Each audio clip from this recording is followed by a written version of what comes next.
Hello and welcome. You're listening to the Dungeon Speak podcast. My name is Todd, and I'm the DM for this little adventure that we play. I hope you'll join me, as well as some of my favorite players. Darren, go ahead. Hello, my name is Darren, and I play Teltra, the Drow Artificer who's still alive. That's just cold. Wow.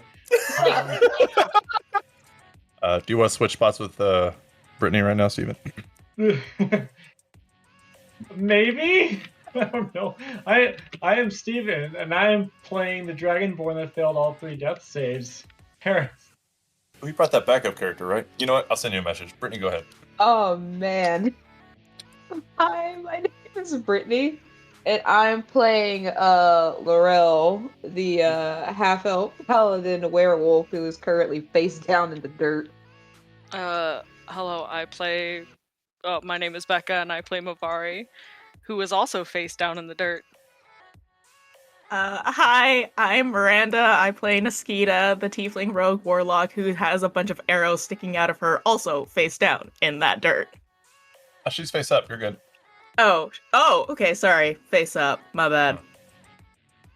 So today, we're gonna step away from what we normally do or have been doing for a couple of months now, and we're gonna go back to the quizzes for a second because somebody, I'm not gonna say who it is, they can volunteer that information if they want, pointed out a hilarious quiz that we're gonna partake in today. It's, I think I know who it was. yeah, that Now I'm really scared. Oh no. it is called How Brave Are You, Actually? And there are only 5 questions. So it's 1 question for each person. And then at the end, we're going to get an idea of, as a group, as a party, as a friendly get-together, what are you guys really scared of? Spiders. My therapist has Wind? determined that my life is based on fear, so let's see how that goes. I don't have a therapist, and I can tell you that. Darren, you're up first. Are you ready? Sure, I think. Which scenario would scare you the most? Being mocked by a small group of very mean teenagers, chased by a gang of angry Best Buy employees all wearing blue polos and khaki slacks. You are making out with someone hot, but they suddenly have tentacle arms. Being forced to wear nothing but tube socks and a hot pink baseball cap in public for 3 weeks. Someone emails your mommy or daddy videos of you having weird or I ain't scared of none of these things. I'm gonna be straight with you. It's the second to last one. Yeah, I don't need my parents knowing what I'm into. and let's be honest, after all the things I've said on here, I can just say this. So it's someone emails your mommy or daddy videos of you having weird sex. Steven, are you ready? Because it's your turn next. So that was a bit of a warm up. You're going to love it. I mean, those were kind of tame. Oh, yeah. I like it. All right.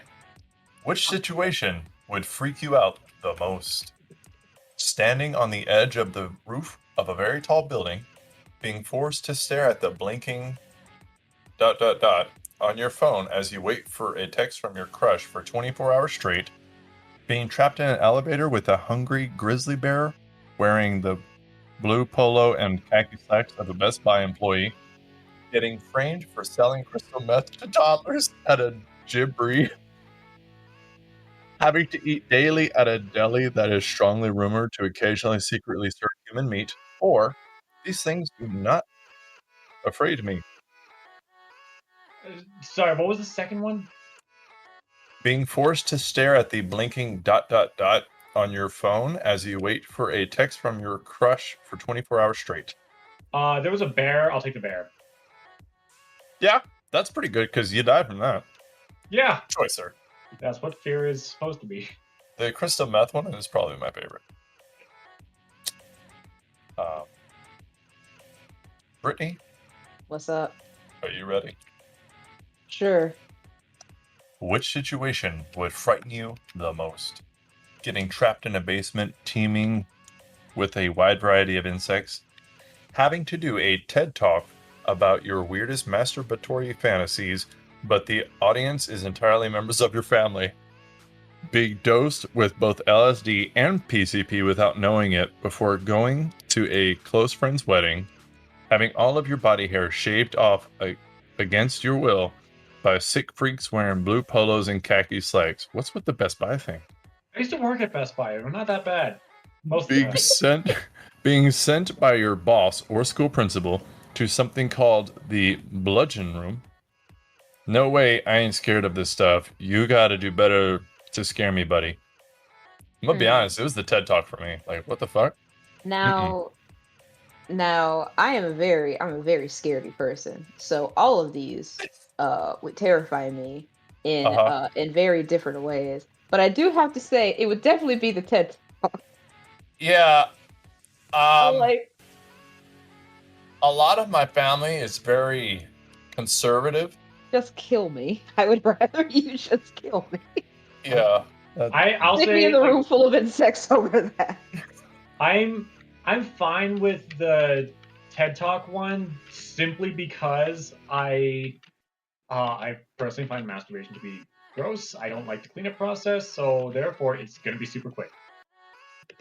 It's gross and I don't like the cleanup. Thank you for coming to my TED Talk. It gets Nobody does come there. That's extremely fair. The LSD, the PCP to a close friend's wedding, that just sounds like a good time. Yeah, I was about the LSD and PCP. I'm like, that's not super. Now the trapped with a wide I'm on variety of PCP. insects. The wide variety of insects is actually a pretty big one. Only because even though I do like the small like crawly things, like anything like roaches or wasps, are big no-nos for Brittany.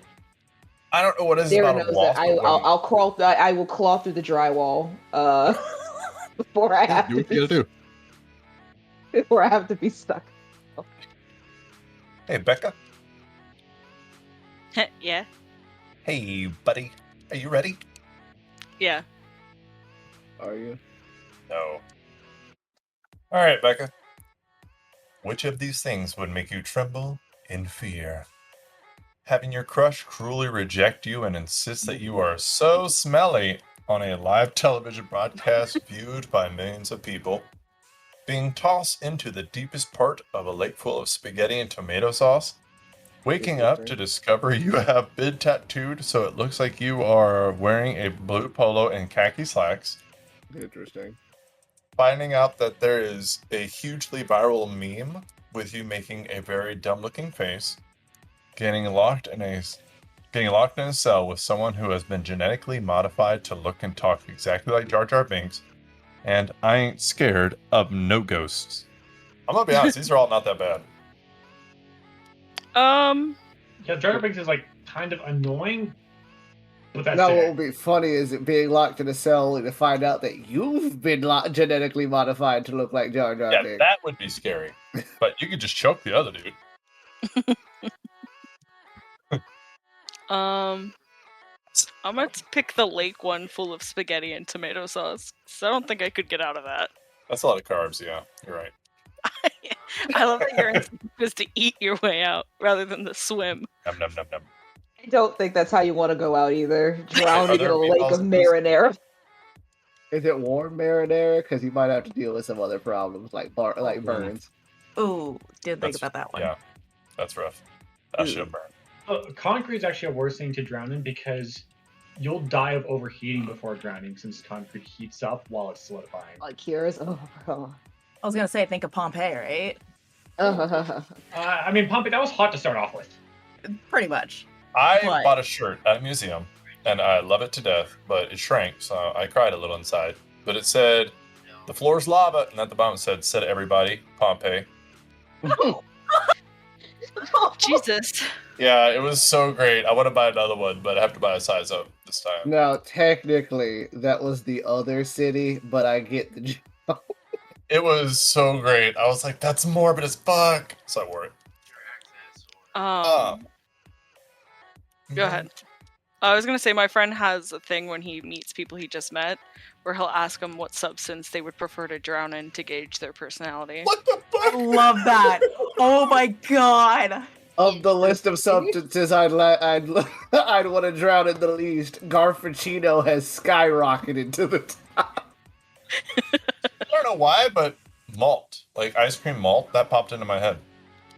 I said pudding because it was the first thing that came to my mind too. Yeah. That got in a weird place. It'd be tar for me, not tar. Miranda, That's me. are you ready? Never. All right, I'm going to be honest. Yours is the only one that's in red. Oh. So I'm hoping it's the worst one because it's you. It's me. Yeah. I'm a little messed up. Let's go. Yeah. Oh. Hold on. Okay. I thought it said something else and I was like, I don't think I can read that out loud. No, we're good. All right. Miranda, which scenario afraids you the most? That's exactly what it says. Being the guest of honor at an Oh, orgy held at the estate of Chad Kroger from Nickelback. What? I don't think you need the second part. I think it's just the first part. Being forced to have a chain fight to the death with your best friend in the parking lot of a Wendy's. Oh shit. Finding out that everyone around you at all times can hear every single thing you think. Having a group of mean teen girls appear every time you feel awkward for the rest of your life. Or, I'm sorry, there's two more. Being captured and put in a cage dressed in an ill-fitting blue polo and khaki slacks. What is up with the blue polo and khaki? On the private island of Hubert Jolly, the CEO of Best Buy. I'm going to look that up. Because the CEO Or- of Best Buy is a lady. I fear nothing. Do hear me? Nothing. These are all pretty terrible.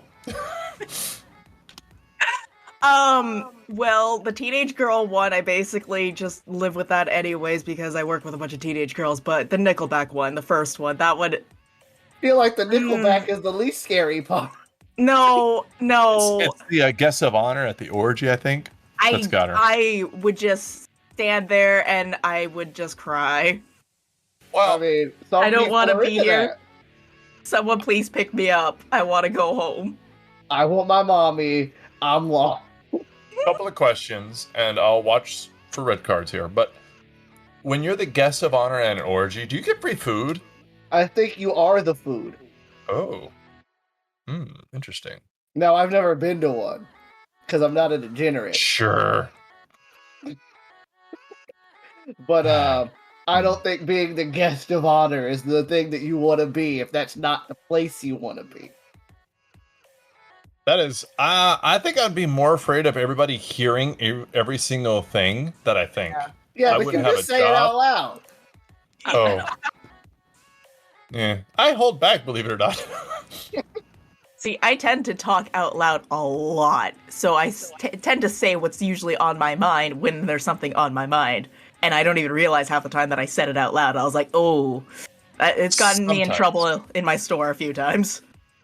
There's this guy I used to work with that, like, he was constantly talking, and we were all assistant managers, and he was talking about, like, he said, the people that always say what they think, you don't need to worry about them. You know exactly what's going through their mind every single time. And the people that are quiet, those are the ones you want to fear, because you don't know what's going through their thick little skulls, which is why I'm terrified of Steven. So, the result of your afraid quiz is you're not very brave. You aren't totally crippled by your fear, but you are easily frightened. You will be happy to know that 70% of the people who took this quiz voted, what the fuck? I wonder why. Fail is right after that. Top comment is, who at Best Buy hurt you? I'm going to thumbs up that before I leave this page. Yes. Good on you. Well, that was delightfully fun. We might have to throw quizzes in there every now and then because that was fun. I missed it a little bit. But before we go, I'm gonna give everybody a fun little fact of the day. Today is National Oatmeal Day. Gross. Every February 6th is Oatmeal Day. And up until, 1896 in Scotland, every first Monday of the month, celebrated at universities was Oatmeal Day. Because that's how delightful it is. Scotland's weird. They have a unicorn as a flag. You shut that down, sir. I will They defend also them have till a the- whole yard for their police force. Besides these holidays, and I'm not just talking just oatmeal. I mean, like, that's a pretty obscure one. But I mean, like, who just decides that this breakfast cereal, oatmeal? Do we have National Grits Day in the South? We should. There probably is. I'll look it up. Do we have a National Grits Day? Because oatmeal can have a day. I want grits to have a day. I love grits. I don't. Alright. I know you don't. You like oatmeal. As much as I want to stall this, and we don't want to get back to the gruesome scene that is the game before us, brace yourselves, grab your bubble gum. We're going for a ride.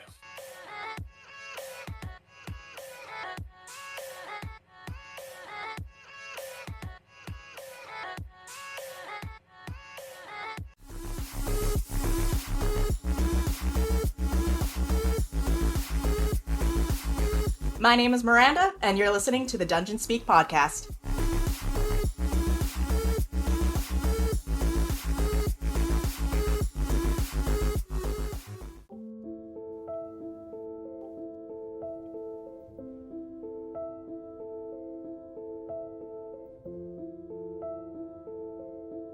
It was warm to me.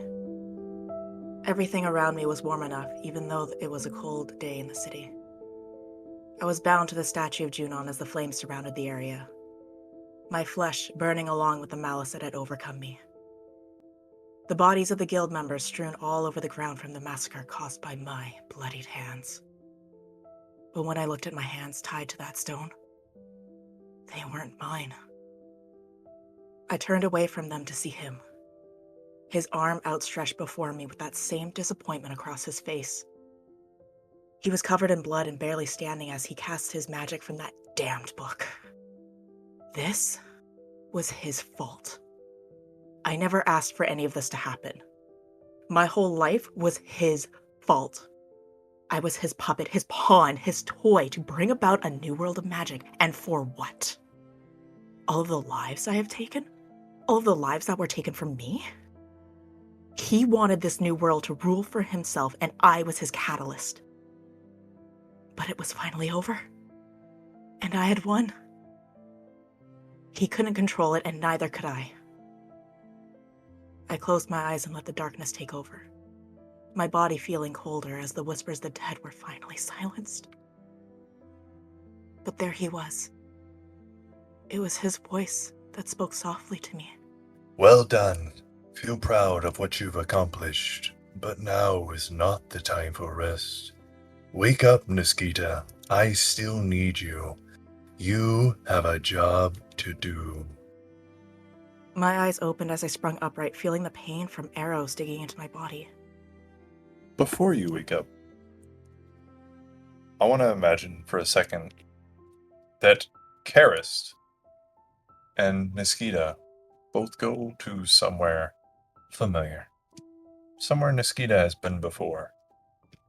To just an emptiness and space, time, nothing around.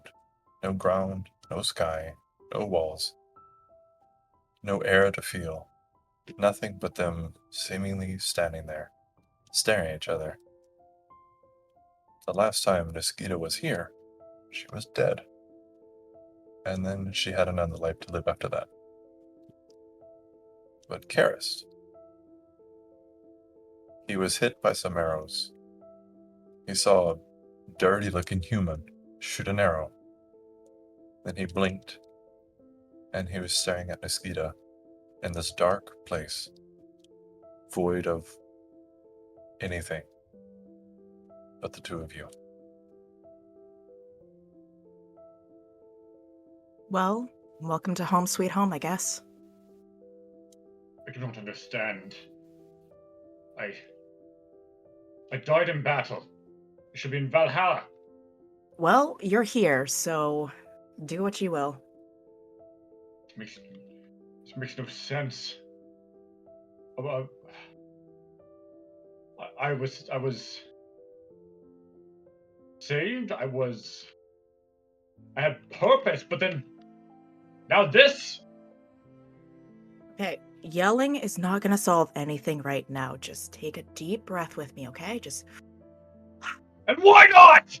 easy. Look, easy. Trust me, I've been through this before. You're fine. I've also been through this, and I do not know how many strikes I have left. Look, This just is my torture, to be sent to life after life, only to die meaningless death. it's I choose not to live. stop. What you're doing right now, stop. Just take a deep breath, please.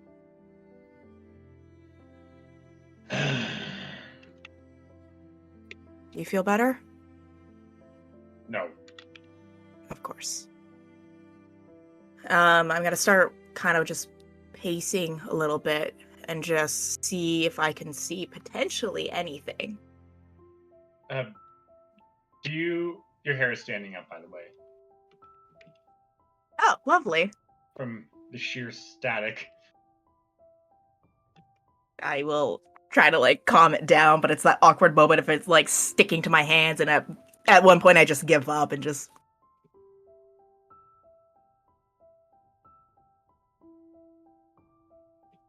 Alright, okay, so. Okay, we're here. Anything? Just gonna leave me hanging like you did last time, maybe? So, from around you, you hear an echoing voice. Just a very calm voice. And it just simply asks, "Is he worthy?" In my eyes? Yes, he is. You want to patronize me? Who is this man? Just calm down. We're all friends here.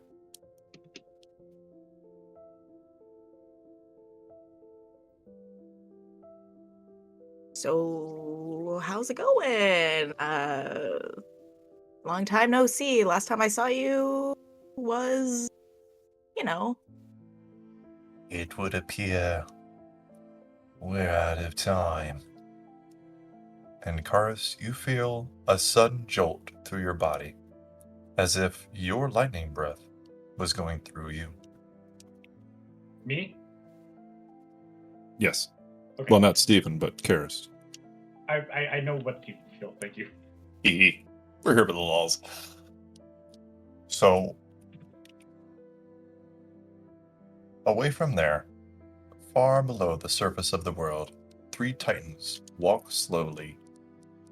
Leading the way through this rocky and heated terrain is Hyperion. His light shines off of him as he would touch each new surface and give a nod back to the other 2. Behind him, Kronos walked and would pair up with Hyperion to lift or break away rocks that impeded their path. At the back of the line was Phoebe. Her blue dress and brown hair flowed in waves as heat waves passed over them every few seconds. She guided the other 2 titans as they pulled apart, slid through, and traversed the rocky terrain and plates. Phoebe suddenly stopped and looked up. She softly said no to herself and held up her hands. In between her hands was a crescent moon that had formed. She pushed her hands together, and the crescent moon was snuffed out of sight. She looked up towards Kronos, but closed her eyes. Kronos held a hand upward towards Hyperion. Hyperion rested his hand on a rocky wall and was letting the heat from it warm his hand as the heated temperature brought comfort to him. Kronos stood staring at Phoebe, waiting for her to explain. Kronos turned, started to speak, but suddenly stopped. He heard a small voice that sounded like an echo far in the distance. He heard, "Kronos, we need your help if you can." Kronos looked at Hyperion and almost yelled, "Go." Hyperion turned upward and started to fly into the rocks, but as he did, his humanoid form started to break down and take shape into a beam of light. Hyperion moved with the speed of light up towards the surface of the world. Meanwhile, in a forested area, a large clearing held a violent scene.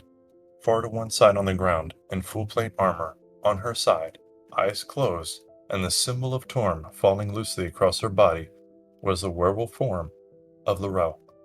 Beside her body was a human woman with blood soaking the grass around her. Stepping around her on one side are two human women with dirty faces, dark hair, and bows held and aimed, and they had a symbol of a drawn and loaded bow in their leather armor. On the other side of her, another woman of the same fashion and loading an arrow walked past her fallen body. Two of these women also walk on either side of an elven woman on the ground with tanned skin, light armor, and her arms bear light orange designs over them that seem to fade as the women walk past. They have their bows drawn, loaded, and they are both taking aim as they start yelling out orders. Between two trees, by a fallen log, a pale tiefling's body goes limp in front of another wild-looking woman with the same bow emblazoned on her leather armor. The woman loads an arrow while looking down at the fallen body of the tiefling. She nudges the tiefling with her foot and looks down at the blood coming from her own body. She spits on the ground next to the body and raises her bow, aiming it and starting to shout out. Towards the beginning of this clearing, by a cart, one of these woodland women stands between two creatures. She stands with her bow drawn and loaded with an arrow, but looks back and forth between a construct-looking spider creature with a small and empty dome on the top of its head and a large body of a dragon humanoid form. She leans down and rests her hand on the chest of this large dragon-type creature. She stares down at the blue dragonborn in leather armor, and her narrow eyes soften a little as the chest slowly stops rising. Some blood drops to the ground beside him, and she stops staring. She stands, looking down, wipes the blood from her lip, and regains her composure. She hears the shouting of her sister, loads her bow, and takes one last look at the dragonborn on the ground as she turns and takes aim. Raising a metal hand with a chain around it is a drow elf, shorter than his opponent. He steps up to one of these wild-looking women. She raises her bow and starts shouting as he swings a scimitar at her. She fires her bow, but the arrow flies wildly off to the side as his scimitar strikes true. The purple designs that are intricately woven through his flesh flash in the air as he swings again. She cries out in pain as a large gash forms in her arm, and her flesh starts turning a blackened color around the wound. She feels the poison on the sword starting to take hold under her skin. She loads another arrow, dodging to the side as the chain swings out towards her. She gets the arrow barely loaded when the scimitar hits again. She dodged the chain, but it exposed her side where a large gap in the leather armor is. She cries out again, but starts to aim her bow at him as blood flows down her side. The drow jerks forward as his sword swings down. He clenches his teeth together as an arrow sinks into the back of his shoulder. He narrows his eyes and flings his metal hand out, the chain starting to unravel towards the woman in front of him. The chain misses as another arrow strikes his upper leg. The metal hand holds onto the chain as the drow feels the arrow of an arrow barely miss his face from the woman in front of him. He takes a glance around him to assess what else was engaging him. He sees 5 women between 30 and 70 feet moving in on his right, all with bows drawn and loaded. He sees one to his left. She is not shouting, but she is aiming a bow at him. And out of the corner of his eye, he knows there is one behind him. He can hear her shouting, but her words are muffled as he sees his friend to his right. On his right, about 15 feet away, lies a purple tiefling. A tiefling who has saved his life before, possibly multiple times. He has seen her angry, happy, and has fought beside her many times. However, as shouting happens around him, and he knows they move in on him, he looks at her unmoving body and the body of his friend. Dark robes and a broken horn almost mask her soft and caring face. He feels his sword being pulled from his hand as he looks down at the hilt as he starts to resist. However, his grip loosens as he sees past the shoulder of this woman at the body of his blue dragonborn friend on the ground and unmoving. His body loses balance and strength as hope fades from him. He tightens the grip of his scimitar and chain. He clenches his teeth and stares at the woman in front of him. Then he feels the back of his legs being kicked. He falls forcefully on his knees in front of this woman as he feels multiple pairs of hands starting to grapple him. He stares this woman in the eyes. He can see her smile as she knows that, despite her injuries, she has sisters and he is alone. He is staring up at her as he is being stripped of his weapons, and suddenly, she's gone. Like a second rising sun, light floods this entire clearing. He can feel the heat of a hot summer day, and he's momentarily blinded as sunlight suddenly is directly in his eyes. After blinking a few times, he is able to see blurs. He rubs his eyes, starts to see clearly, and reaches down for his weapons. He sees women surrounding him on the ground. There's a smell of burnt flesh and hair around him as their skin and armor appeared charred. He looks over at a large source of light and raises his hand to dim the brightness. He can see a large man with a full and curled gray beard walking toward Seltra. He stops at Karis. He kneels down on the ground and his hand lights a bright golden glow as a flash of thunder can be heard in the distance. Deep beneath the surface, Kronos has his eyes closed and is making hand motions. Beside him, Phoebe can be heard, softly counting. Hyperion touches the chest of Karis gently, and warmth and life fills Karis. Right after that, there is a loud crack in the air. Sheltra looks up to see a bolt of lightning coming down. He cocks his head to the side as it seems to be moving very slowly. Everything has been happening so fast, but for some reason, this is the one thing that has happened that he has time to stop and really look at. As Karis takes a breath, Hyperion shifts back into light, and the clearing grows slightly dimmer with the rising of the morning sun as Hyperion flies away. Seltra is startled as lightning strikes the ground where Hyperion previously was kneeling. Seltra sees the lightning surge through Karis, and Karis opens his eyes slowly. He can feel the lightning in his body surging through him and giving him a curse. But of a curse he can use. A curse of lightning. Strike me once, shame on me. Strike me twice, shame on you.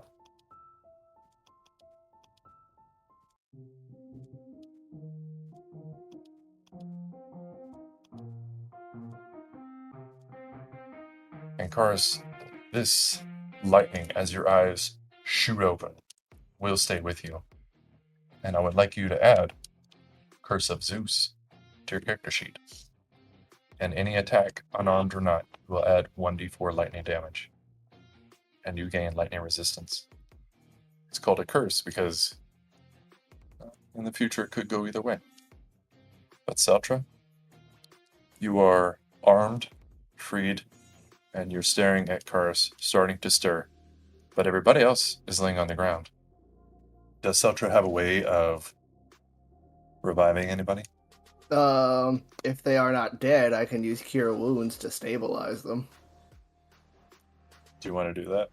Yes, I will use Cure Wounds on Mavari first. And then Laurel. Kita's gonna have to be last because she's furthest away. Yeah. So, Niskita, in the darkness of the void, you see Karis disappear as lightning seems to surge through him. His whole body flashes a bright white. And then the air around you seems to vibrate. Something seems very wrong. And you're trying to think what it is before you, yourself, close your eyes and open them, and you can see the day sky. Okay. I kind of give a moment of like I look around, I look down at me. Well, I'm assuming that Seltra's over and he's giving you that. Yeah. Seltra has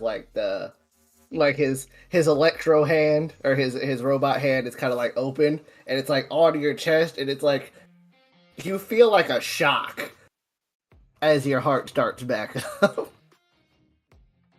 I'm gonna go ahead and roll these Cure Wounds checks, even though it's literally just to stabilize you. But let's do this. Oh wait, hold on! I forgot. I have to go find the command because it never saves. Always watching, always judging. What is everybody doing as you start to Mavari gets 7. wake up? Wow. Laurel gets 12. Ready? I can't use Revivify, so I would need or as far as Seltra knows, Karis is still dead, and I can't use Revivify, so I need Mavari to do that. No, he's moving. Like he's up and moving. He was revived by a very high level player.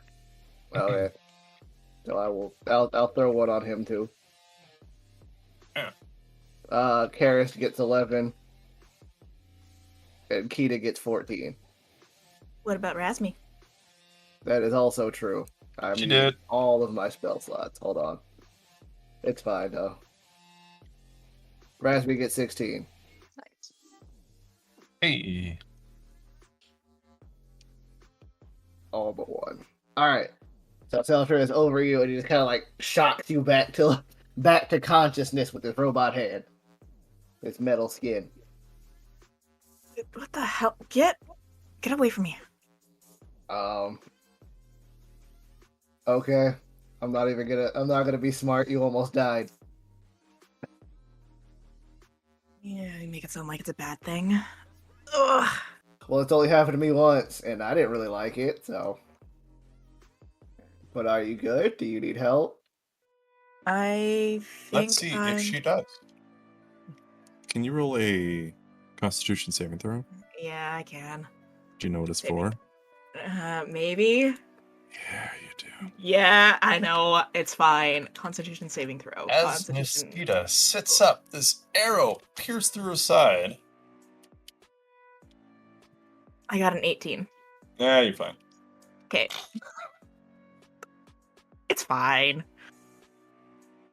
I'm not strong enough to drag you guys back to the cart. So I'll help you all one by one. Yeah, Seltra will help everybody one by one over to the back of the cart. Just kind of tiring himself out. But he's got to run back and forth. It's alright. Okay. You can help everyone else. Mavari will like sit up and like walk herself over there. As Okay. Mavari sits up, can you roll 2 Constitution saving throws for him, please? I guess. The first one you want higher than the second one. Do you have inspiration? I do, but let's see what these rolls are first. See how God intervenes. 24 Oh. first one. It was a what? 24. That's as high as I can get it. No, the DC was 20, so yeah. It was a Very nat. nice. A natty boy. Second one, DC is 11. Oh, Ooh. 10. Really? Yeah, Can you roll a 1d10 for me, please? sure. 10. Oh, shit. That's usually the bad one. Oh no. Oh, that's fun. Oh man, you can get out of this. That's a shame. I'm gonna send it to you. But also, you have what's called internal bleeding. So as you sit up, these arrows have caused some damage inside. At the start of each of your turns, you take 1d4 points of necrotic damage. This damage brings you to 0 hit points, and you choose to spend a hit die to remain standing. You suffer minor blood loss from the necrotic table. Oh, whoops. The bleeding can be stopped with any magical healing, a charge of a healer's kit, or a DC 15 medicine check. And since you are a healer, I'm assuming you're just gonna be like, boop, done. Wouldn't that have stopped when I healed her to bring her up? You know what? I'm not talking to you. I'll roll a cure wounds onto myself. I think I got the lowest amount anyway out of everyone. I was kind of hoping you get groin injury because that's happened to multiple people in this party, and it's hilarious. I think it happened to a female, but I don't remember which one it was. Brittany. That's me. Aw. Alright, I'm rolling a cure wounds onto myself at 2nd level. Jeez. I get Ooh. 9 more points of healing. Damn. The artificer did better healing than you. That's rough. I'm kidding. I could send a source point to re-roll the one, but So, let's keep it going a little bit. So you touch yourself, feel a little bit better internally, and drag yourself to the car. Laurel, you have the longest walk. And I would also like for you to make a Constitution saving throw. But if it makes you feel any better, it's so low. You're a paladin. Yeah. Actually, it's almost impossible for you to, because your aura plus your Constitution. Yeah. Are you proficient as a paladin? Hmm? Are you proficient as a paladin? No. DC Ready? 11. 13. Rough. Got it. You are good to go. Just delete your name from my list. All right. We have one Excellent. left. Karis. Karis. I'm trying to say Karis. But Karis is a habit. Aristo. Karis. Okay. As you sit up, this static electricity, this small flash of lightning going between your fingertips and the ground, you're kind of looking at yourself, feeling it, and kind of wondering what's going on. And you feel a little bit energetic, a little bit of tingling, like, your hand is asleep and it's waking up, like the kind of 1,000 needle points tingling thing. As you're starting to get used to it, there's also a few arrows in you. One of them hit quite a hard point. So if you would please make a Constitution saving throw. And next time you're talking to a Titan, ask them to greater restoration you. I will admit your DC is not low. Well, 10. No. Uh-oh. Come on, groin injury. Would you please roll a 1d10 for me, please? 6. You lose 6. another death saving throw. Yes! I'm sorry.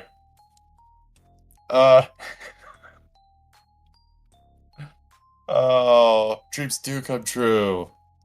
Is it a groin injury? It is. Oh, come on. Nope. Alright, so, you are sterile.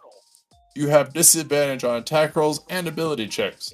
This heals after 2 weeks of rest or when you receive at least 25 points of magical healing. A DC 15 medicine check can be used to have the remaining recovery time. To half the remaining recovery time. And you can expend 1 charge of a healer's kit to reduce this DC to 10. It's not actually 25 hit points of magical healing. It's not hard for y'all to accomplish anymore, but it's still fun. If I was a bard, this would be much worse. It's not that hard to fix. It's not that big of an issue either. Yeah, Laurel's looking at him like, been there. Yeah, totally. That's rough. Shit hurts. Alright. So with that out of the way, Laurel, you are far away from your party members and your teammates and your friends. As you start sitting up, what do you do? I kind of I get up, it takes me kind of a minute to kind of get up. I'm laying there, even though I know I'm awake, I'm just kind of laying there for a moment, and I'm just sort of staring at the grass. My mind kind of empty, and then I just kind of shoot up, oh my god. And I look up, and I'm immediately doing a head count, and I see 1, 2, 3, 4, 5. Everyone's up, everyone's okay, and are these archers just gone? Are they dead? Sorry, what? Are the archers just gone? Are they dead? Or No, you can see the body of Iris, who actually you never got to know her name because she's not friendly. You see the body of number 1 right next to you. okay, I'm just sort of looking up, assessing the situation. I see everyone's alive, and it looks like we won. So Yes, that's me. I just kind of get up and start making my way back to the cart and essentially asking everyone if they're all right. But yeah, no, is everyone okay? Is everyone all right? More or less. Not I mean, very I'm much. okay. Giving up a thumbs up. Okay, good. Okay, good. That's good, I guess. I mean, no, not I guess. I'm so sorry. No, that's good. That's fantastic. Let's just get moving. Well, we should probably take a little bit of a break. Because I don't Yeah. think I could fix LFD in the cart. There's not enough space. Oh, right. I forgot about LFD. Randall! I can bring Randall back in the cart. I can't fix LFD. Okay. I like Randall. By the way, all me. All of them dead. I did that. That's not true. Nobody can Instant prove check. otherwise. You did. Go ahead. He's not a good liar. Yeah, Laurel, as you came from where you were, default human 1 was just killed, slashed, blood all over, missing pieces of body maybe. These women all seemed charred, burnt, like they were set on fire, and then suddenly put out. Are you sure Yep, you didn't do this? What makes you think I did that? Other than the fact that I just said that. Like, why Well, do I you... don't know. Don't you have these lasers?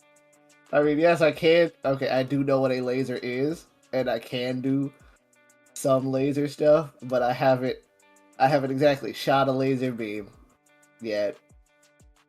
Alright, well, what about cars? This could be the lightning? No, he was No thoughts on unconscious. this. I don't know where I am actually, so I don't know if I can if I can take part in this We're conversation. all kind of gathered around the cart at this point, unless you walked away. Yeah, you can go wherever you want. Alright, well, Razmi then what will about... be picking up the pieces of LFD. Just What about quietly. Razmi? Also unconscious. You guys all went down. I was the only one still up. Well, then who the hell did this? Some glowy sun dude. Do I know who did this? What? No. Okay. Sells for what? Some glowy sun guy did it. I don't know. He came out of nowhere, burned them all alive. Hit Karis with the chest flick, and then decided to fuck off into nowhere. We've seen Hyperion before, so would you remember that you? Felter doesn't know his name.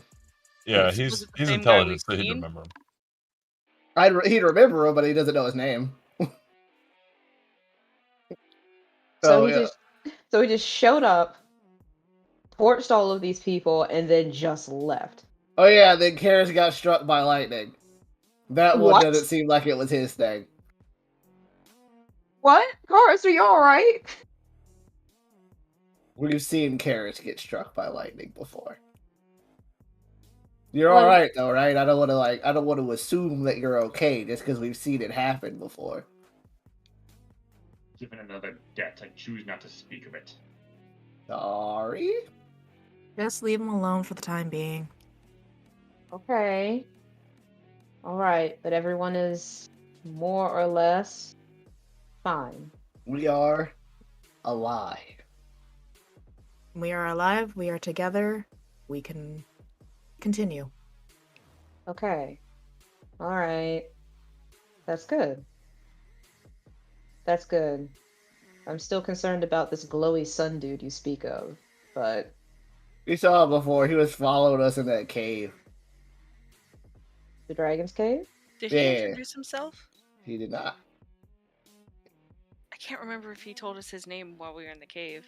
I don't think he did. I think he just kind of, like this, just sort of came up, showed up, and just pieced out.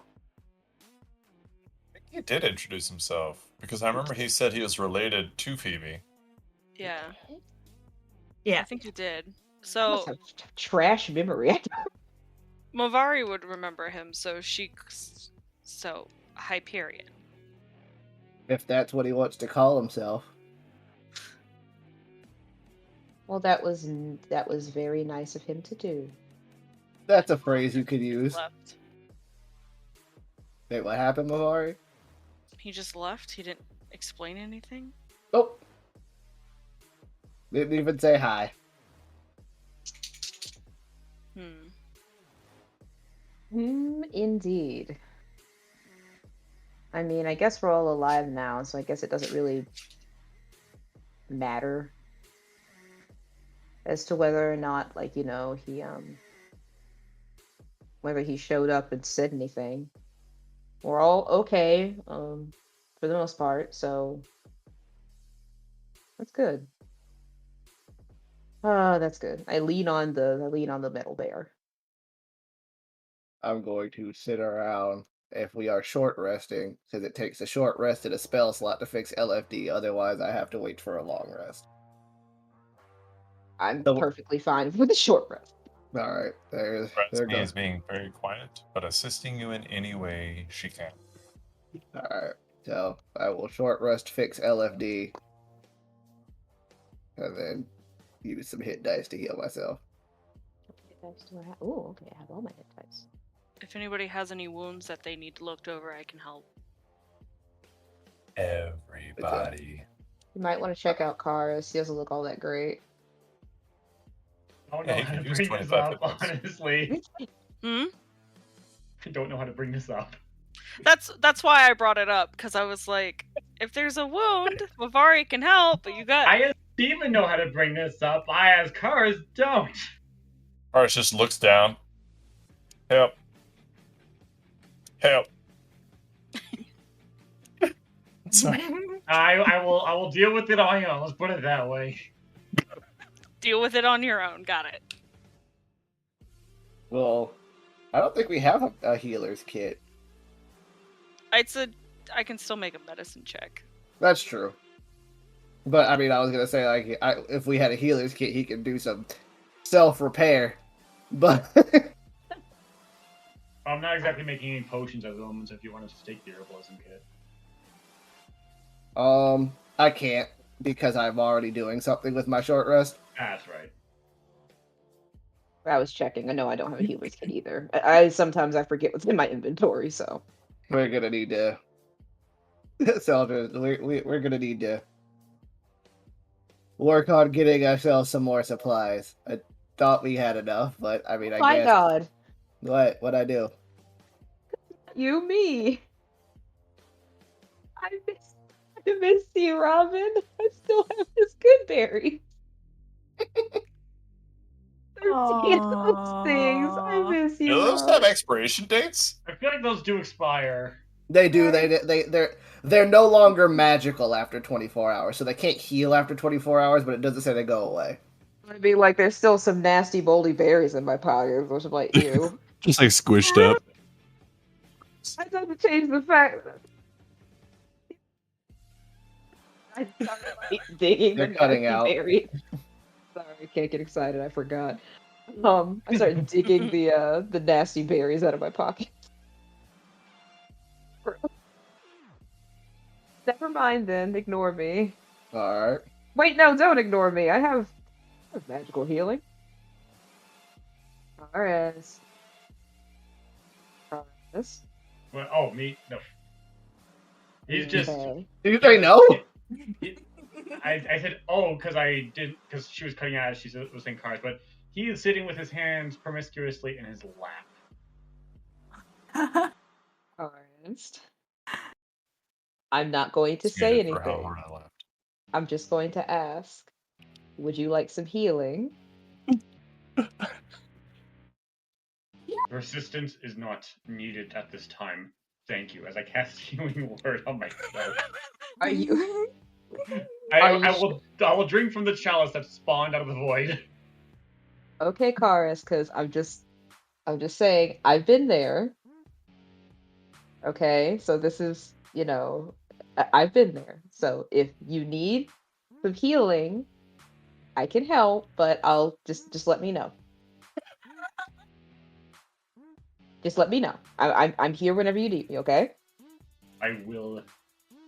Thank you. All right. Okay. Like a I've already little watched pat. that interactions. Because she can see everything. A little pat. Yeah, Little pat wizards don't on- have external facing genitalia. No, they don't. No, it just hurts. Yeah, it just hurts. But I am aware of how mammals work. I know. Just get a little pat on the shoulder, and gonna Dunk. go sit in the cart and just I'm sorry. lay across a bench. I don't know. Lay across the bench. And just sigh. Well, after the short rest, I am going to go back inside of the cart. And I will start the process to resummon Randall, so we can get going. I will also take the little key and like reignite the bear, turn it back on.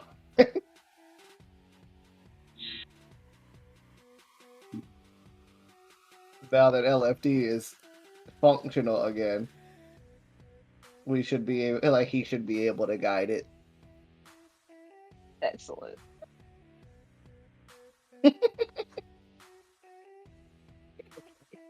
So many jokes there. Is wait? So Randall's back? He He'll will be. be once we get on the road. Okay. Cursed. Never guess turn we're, down a lay of hands to the groin. Well, I'm ready. I'm ready because I have a couple of things that I want to do, but we have to wait till we're on the road. Yes, if y'all need to use the bathroom, you still have a good bit of ways to go, so try to leave before you hit the road. No, we're good. Alright.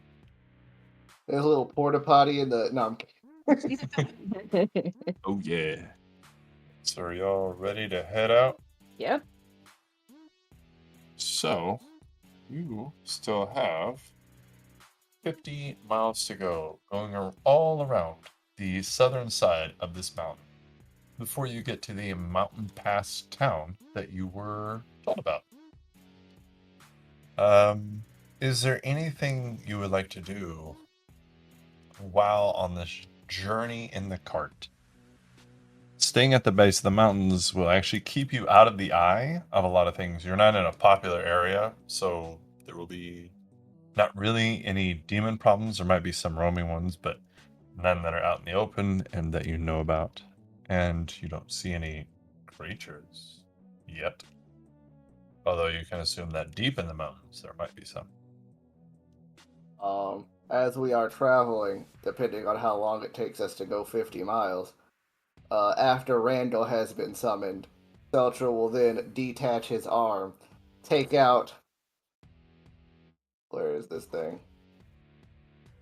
The gem of brightness, and then install it into his robot hand. What does that do? The gem of brightness is a prism that has 50 charges, and while you are holding it, you can use an action to do one of the following things. You can cause the gem to shed bright light within 30 feet and dim light for an additional 30 feet. This effect doesn't expend a charge. It does not expend a charge. It lasts until you use a bonus action to turn it off. The second command uses one charge and causes the gem to fire a brilliant beam of light at one creature that you can see within 60 feet of you. The creature must succeed a Constitution saving throw, or become blind for 1 minute. And the third command lets you expend 5 charges and causes it to do the same thing but in a cone. So instead of targeting one, it's a 30-foot cone. Nice. Very nice. So yeah, he's gonna put that in his robot hand. All right. And it will take you roughly 2 days to get to this little mountain pass town. Alright, so yeah, I have plenty of time. Yeah. If Randall is back, I would like to ask Seltra if he can. Can he just sing? I mean, he can sing if you want him to, and I will have Randall drop some lo-fi beats. Yes, you can kinda- dance if you want to. To kind of chill the mood after we all got our beat. That's what Laurel wants more than anything, just a really chill atmosphere. And then I was listening to your description of the lay of the land, DM. I'm especially over the course of several days. Do we spot any animals? Every now and then you'll spot a small bird who would offer no game, no meat, or anything that a predator or demon would find of value. But ground animals, rabbits, deer, foxes, bears, nothing. Nothing. No animals. Not even a whiff. Make a perception check if you Not would even like a to. stone. Using my nose so I get advantage. 19. A 19. And you had advantage? Yeah. All right. So taking some whiffs around, there's smells that you don't recognize. You got hints of them while in Delphi. It was pretty strong there. But you don't really know the source of this smell. You kind of have familiarized it with demons, but it's not like all demons smell the same. It just has some kind of strange, like, I don't know, weird kind of musty smell that's like a must burnt or or something Demon like that. stank. It's possible. They use different deodorant there. Oh, all right then. Delta just kind of working on stuff. He looks kind of frustrated because of what happened. Because, like, he was barely able to help anybody and very well could have lost. But he is just kind of working on different things. Fair. Seltra, Yes. you're probably dumb to ask, but are you okay? I mean, not really. What's eating you? I mean, we all almost died again, apparently. For the I sec. feel like that's a bit of the recurring theme for this place. Yeah, well, it sucks. I want to Yeah. die again. Well, I don't want to no. go home. Well, I don't know if home might be an option for us. Well, I know it's not an option for me. But I hope you get to go home. I also want to get rid of these demons. I find it funny in like what the is wrong with these people kind of way that they can send all this firepower after us. Meanwhile, you got all these demons running around killing, and then he like gestures out the window all the animals and all this other bullshit. But no, kill me, I guess. Yeah, no, I'm not a very big fan of to be perfectly honest, either faction, if I could be completely and totally honest with you. Um, I honestly don't know why they're bothering with us. It seems like the demon issue is a little bit greater than us. You know, given like, you know, their cities being ransacked and torn down and destroyed, their people helpless. Their what holy warriors they have ineffectual. I don't know. I felt her like hold his shoulder. Seemed pretty effectual to me. Well, But I don't know what I don't know what that was back there. I sincerely don't. I mean, if they were her holy warriors, then I don't know why they didn't decide to, you know, go to Delphi to do any help, because that would have been, you know, beneficial. yeah, I don't know. But I guess they don't care about people. They care about whatever it is we're doing. I don't even know what we're doing anymore. Getting beat up a little bit actually, but I mean, I don't know. I've been thinking about Bavari's words, and I mean, she's kind of right. What are we doing? Why are we doing this? I mean, honestly, the like, you know, the gods and the titans and their petty squabbles, and there are people here on the, you know, actual terra firma who need help. I I mean, mean, I don't know. I was hoping that letting one of them out would help. I mean, they helped us, but like in the loosest definition of the word. I guess. I mean, I will never look a gift horse in the mouth if you know the you would know the expression. We don't have horses. Yes, I know you would know the I didn't know expression. horses could give gifts. No, it's a no. You And get the why horse. would you be looking the horse in the mouth? Like, if It's it's a got, does it have hands? Would it be giving you the gift with its hands? no. I showed you my horse, Seltra. I mean, You brought true, this but on like, yourself. maybe there's a different horse. A horse with hands? No, And you don't. why would you ever give somebody who's handing you a present, like, why would you look them in the mouth? That's kind of weird. You know, I kind of want you to keep going because you're kind of on the right track of what the expression means. I just don't. You're kind of going off the reservation. Is another is another term. I don't know if you know what that means either. I'm gonna leave that one alone, because I don't really no, I mean, I know what reservations are. Like when you're not really sure about something, you have reservations about it. No. Or like if you're saving a spot somewhere, No.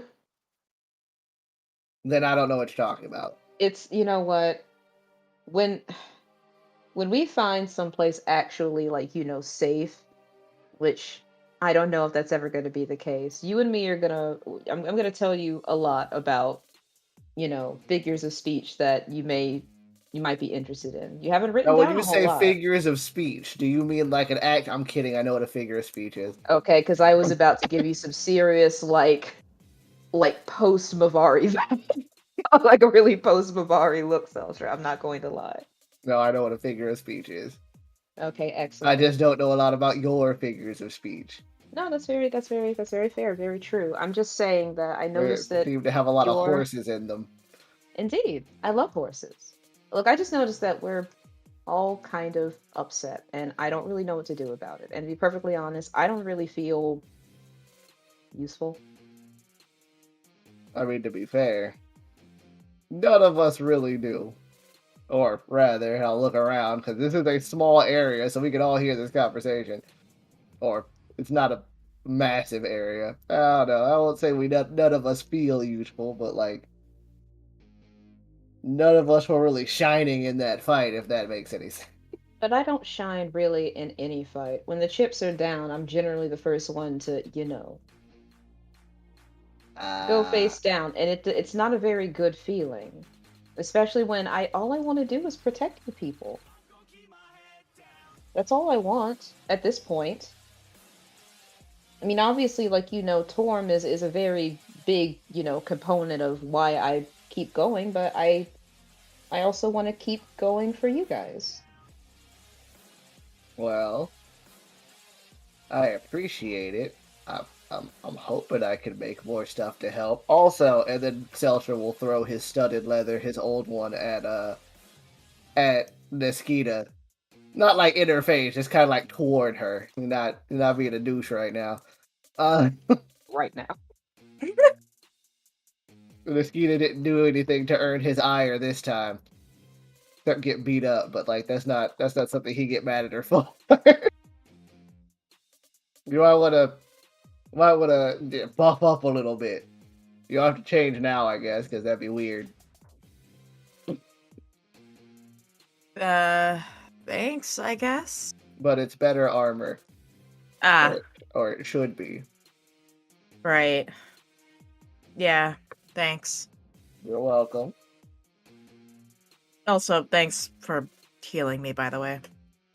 Also, you're welcome. Yes, thanks for healing me, Seltra. It's no problem. I'm trying to look out for everybody as best I can. What have you been eating on this trip out of my own curiosity?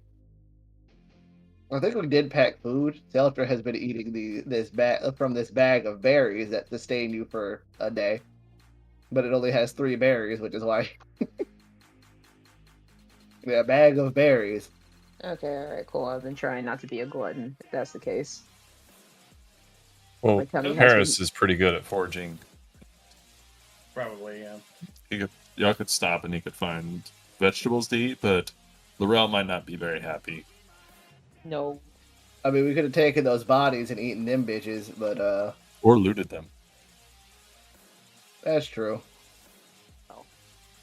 I don't really think They're long gone now. Yeah. Okay. Well, if you ever want to talk when you're not okay, I'm here, okay? Okay. I mean, yeah, I get you. All right. Good. Good. It's okay to not be okay. Well, yeah. It's okay to not be okay. Especially after that. It's okay to not be okay. How's everybody else feeling? You all need therapy too. Come Oh, on. yet another debt I do not know if I can pay. You need money? Because we got a lot of it. This is a matter of my life. Oh, one of those kind. I don't know if we can pay enough. What is that Nor do supposed I. What is that supposed to mean? I was saved yet again from a death that served no purpose. And there's only one way to pay that off, and that is by doing the quest of their bidding, and I do not know what that is. Wait, a death? I died. Was that not obvious? No. Mostly because hey, look, first of all, I was surrounded. You were all down. Unconscious. You were all down, alright? When I got back to him, he seemed like he didn't die. I blame you not for my death. Oh, thank God. Was that fear? I don't want to be responsible for anyone dying. Oh, thank God. I didn't know that you died. I was unconscious. When I asked if everybody was okay, that was not mentioned, Karis. Even to this moment, that is still undecided. I Well- think what he's saying is he doesn't know if he's okay. Well, my offer extends to you. It extends to everybody. If you just kind of want to talk when you're not okay, you can talk. Because I sort of went through a lot of stuff before I died when I wasn't okay.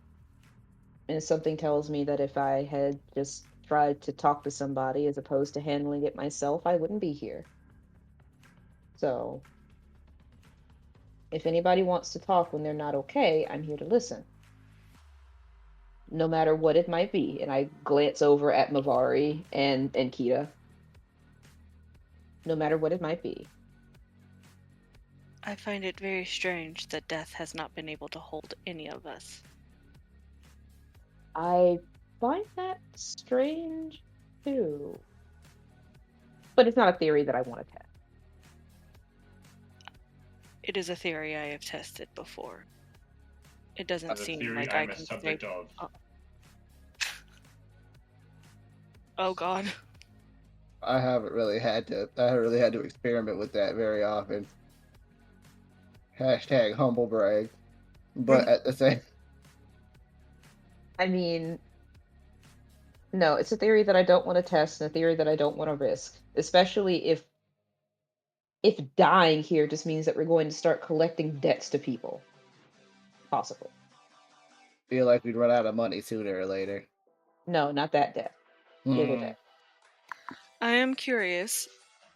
If you die and someone brings you back, how are you in debt to them? It's not like you asked them to bring you back. I mean, I don't know because I don't want to say this because it sounds mean. I haven't had to do that yet.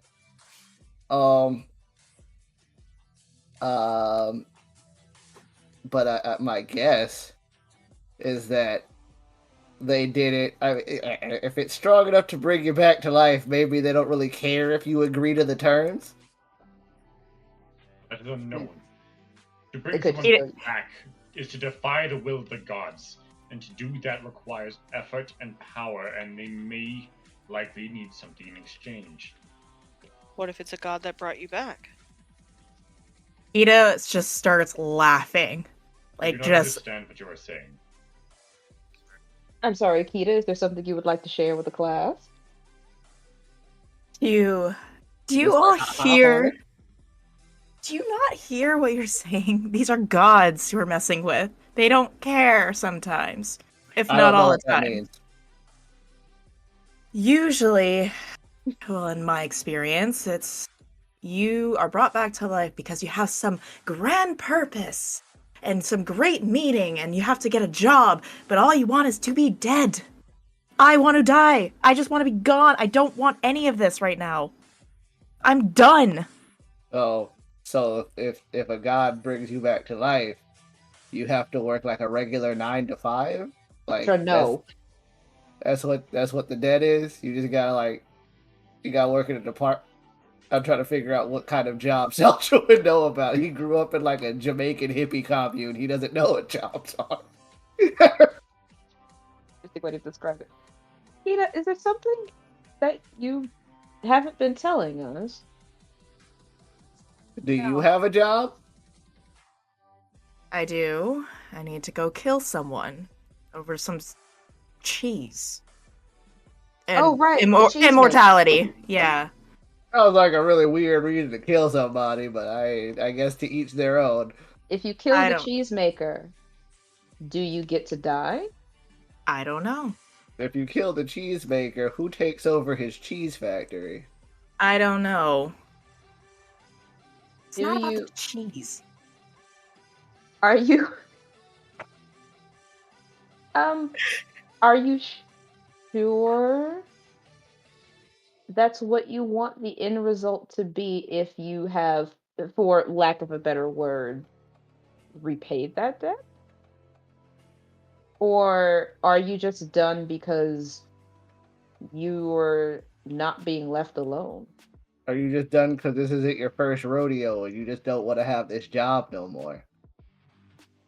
All of the above, actually.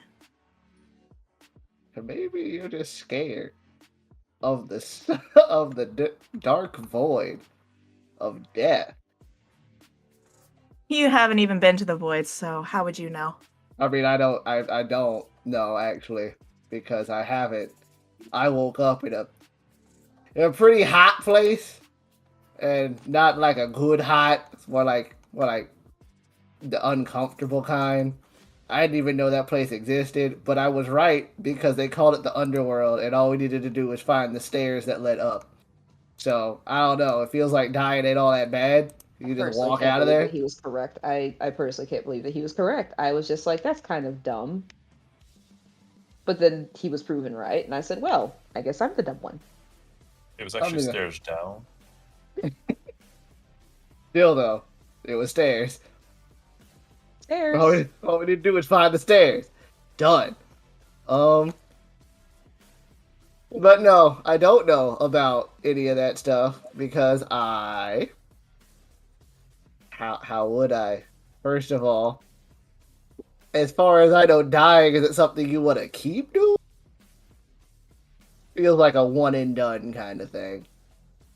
Or it should be. Sometimes there's nothing else but death. It all sounds morbid. I mean, if you've been, I don't know, like this entire place is pretty morbid, to be perfectly honest. I have half a mind to believe that we never left hell to begin with. You know, that'd be a strange and pretty fucked up twist. I mean, Do like you if you remember really your think, time there? Before you woke up? Do you remember your time there?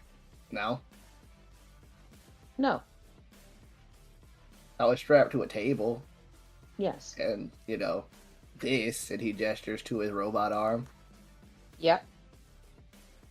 And then after that, we went through that gauntlet, Mhm. and then we get brought to this place, and I don't know, we were told that this was some sort of like, different place, but I mean, like, really think about it. There are still demons everywhere. I mean, like, this just seems like hell, but With like, grass.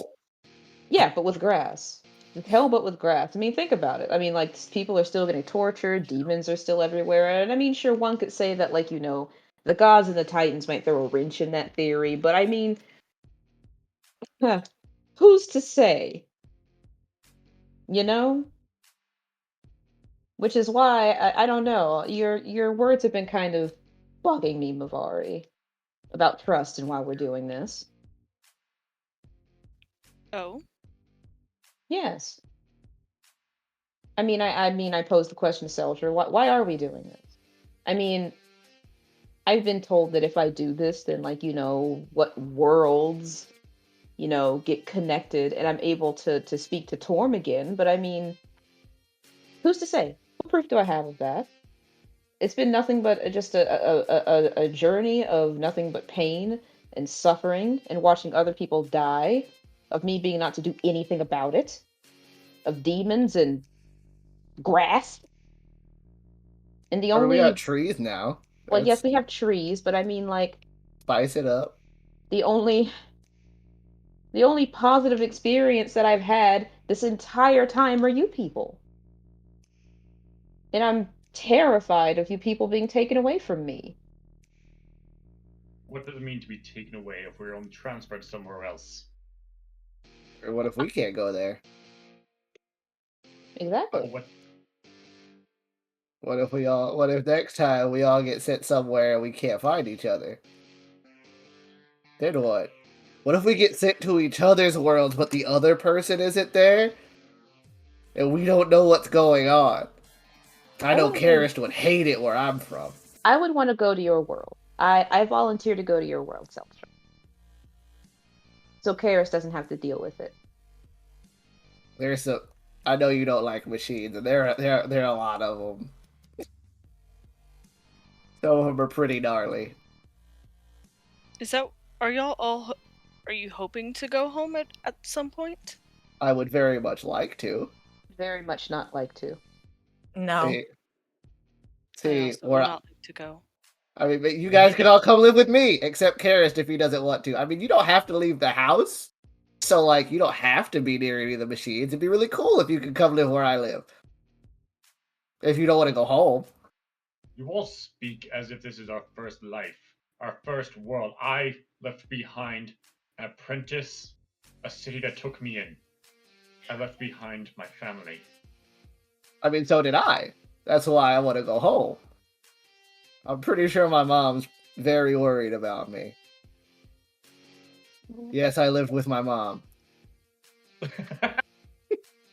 Just Nothing wrong with that. throwing it out there. There's nothing wrong with that. It's common where I'm from for the children to stay with their parents unless they are married. I don't see. Where I come from, you get a job by like, the time you hit like 14, but it's fine. I mean, I had a job. It's just we have a really big house. Oh yeah, you didn't get to see my house last time we were there. You didn't want to give me a tour. I was busy. I was working on stuff for you. I wanted a tour. Your world was beautiful. It's not like he can't give it to you the next time we go into the space. Yeah. Speaking of, at the end of the first day, where would y'all like to sleep? You can sleep in the cart, or you can use the rod. You guys want to? Oops, let me do that. You guys want to sleep in the car or use the rod? Depends on where we go. I mean, it's phrase. Let's see how I can phrase this properly. It is your magic item, so And it's up. It's up to you. Well, Laurel would like a tour of your home, so I guess we're going back to your place. Okay, that's doable. We're not going to mine, and I mean, you make it sound pretty awful, so I don't really want to go there. No offense. I hope that doesn't upset you. my home is beautiful, but I am not ready to face my memories. Fair enough. Alright, so if we are going to my world, I guess, and Exceltra will hold out his hand for the rod. She's giving it to him. Alright. Celtra will take everybody back to the beach with all of the kind of like all of the same stuff, except Karist, you will notice that there is a suspicious lack of like little machines roaming around. Aww. They still have the ones like on the outside of town because that's like a fence, but there aren't really like the ones that skitter around. It's just like a fence area, but they're like really far away. It's kind of like a little. Each of them is kind of like a little light tower or a lighthouse. Okay. And then there's the ones outside of the cave, and it's kind of like a string of lights leading down into the cave. But yeah, like the beach with the beachside shacks and some boats, and the food spread in the middle of like the little sand pit. Yes. So we are here, and hopefully the card is here too. The cart Oh. cannot go with you. I will I mean, turn I it. think we'll I still will wake up turn in the it car. off before before I go. Yes, that way thank you, nobody battery. can. That way nobody can steal my car. Do you have a wheel lock for it? But yeah, like he turns it off, and then we will go in and like, okay, so here we are again. If you guys want to eat before we go, I can show you my house. I would love to eat. I'm sorry, did I say that too enthusiastically? I mean, it's fine. This Elcher will grab a small thing, like a little bit of food. He does not eat that much. I am piling on those crab legs and jerk and like and curry goat. I am going nuts. Like a freaking buffet in LA. Not LA, Sharper than Las Vegas. yeah, Casino. There we go. I got there. sharper than Made assault it. at an LA nightclub. You guys Those have are- to try these crab legs. They're amazing. They're also pretty fucking big, like a really big crab. Crash will take whatever's salted. And he'll take a salt shaker. It is a lot of sea salt. That is what they Well, use. Ionization required, or salt is ionized, which helps with electricity. So, Sea or otherwise. From salt. Sea or otherwise. Very nice. Are you guys not hungry? You guys looking at Mavari and Niskita? Is it Good still for now. Is it still like the weird buffet spread I that mean, we it's had last time? it's not like a buff. It's not like I described it as a buffet because it's a lot of food. It's not like a spread out table of buffet food. It's kind of like just different, like different kiosks of food. Mm. Oh, okay. Mavari will get like a small plate and then be done. Oh, you don't eat a whole bunch either. That's fine. It's not. I don't eat all that much. I do.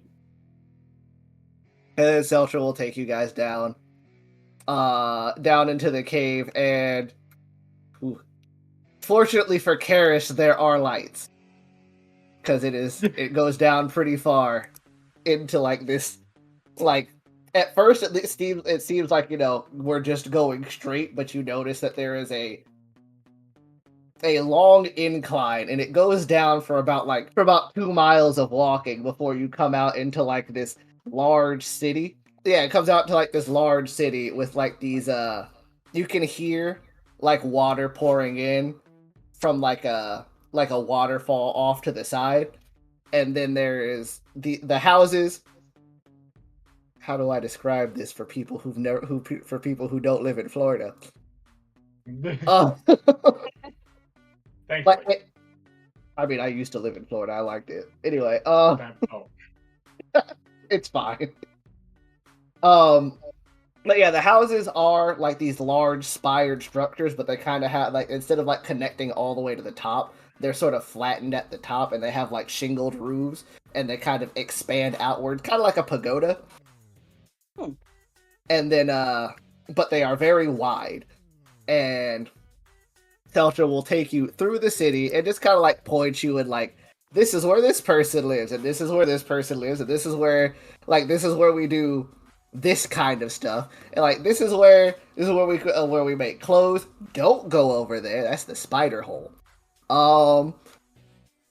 It's dangerous and terrifying. Yes, all of our clothes are made out of spider silk, so we have a giant spider farm. My mom works there. I'm not going to show you. You can look on your own if you want to. Check out the spider hole. I'm gonna go. So if you go check out the spider hole, it is like it's like a little cave, or little. It's like a large arched doorway leading into what looks like a pretty big workspace with like a lot of manual looms and one mechanical one. And then through through not like a window, but like an open area, you can see this massive cave that kind of just extends far beyond your dark vision. And it's just filled with webbing. Ooh. It reminds me of some caves that I've gone through every now and again. There are no spiders in it, though. Not Aw. right now. Because Celsha would not have imagined the spiders there. Very fair. Extremely fair. Brings back memories for Laurel. Spider-filled memories. And then for the rest of you guys, he actually does take you into his house. And, like, you go inside, and there is just this really large open living space. And there are several rooms kind of off to the sides, and he'll show it, like, he shows you where the room where they store all of, like, the cloths that his mom, like, the spools of thread that his mom uses. And then, like, there's the room where he has his workshop, and then the kitchen, and, like, the kitchen, which does have food in it, not prepared, just, like, there's, like, the stove, and, like, that they're, like, from what you can tell of the waterfall coming in, there might be, like, you can kind of tell that there's some sort of water system underneath the floor, or underneath the ground, even further down. So there is a sink. There is also, like, there's a pantry, and there's, like, not a fridge. It's kind of like a chest freezer. And on the outside of it is kind of like this, hole, or like this, like these rods on the outside of it that kind of give off like this mist. So this cold mist. So it's a fridge, but like not like, a fridge we would have. But the chest freezer itself is sort of like made out of stone, and it just, like, the rods and bars kind of like blast it with cold air, so everything inside of it stays cold. Ooh. And inside there's, like, a lot of different types of food. There's meats and stuff. There's eggs on the counter. There are vegetables, but it's like a lot of tropical fruit that you can tell that they clearly got from topside. Don't really grow food down here. But yeah, and then upstairs he'll show you to, like, his room, which is like a big, it looks like a hot mess because there's, like, blueprints all over the walls, and, like, just bits and pieces of mechanical stuff all over the place. Feltra's house is very big. But from what he has told you, you know that it is only him and his mom that live here. I love this place. I want to live in this place. There are a lot of spare rooms. So if you guys want to stay here, you can, or we can go back up to the top. It's up to you guys.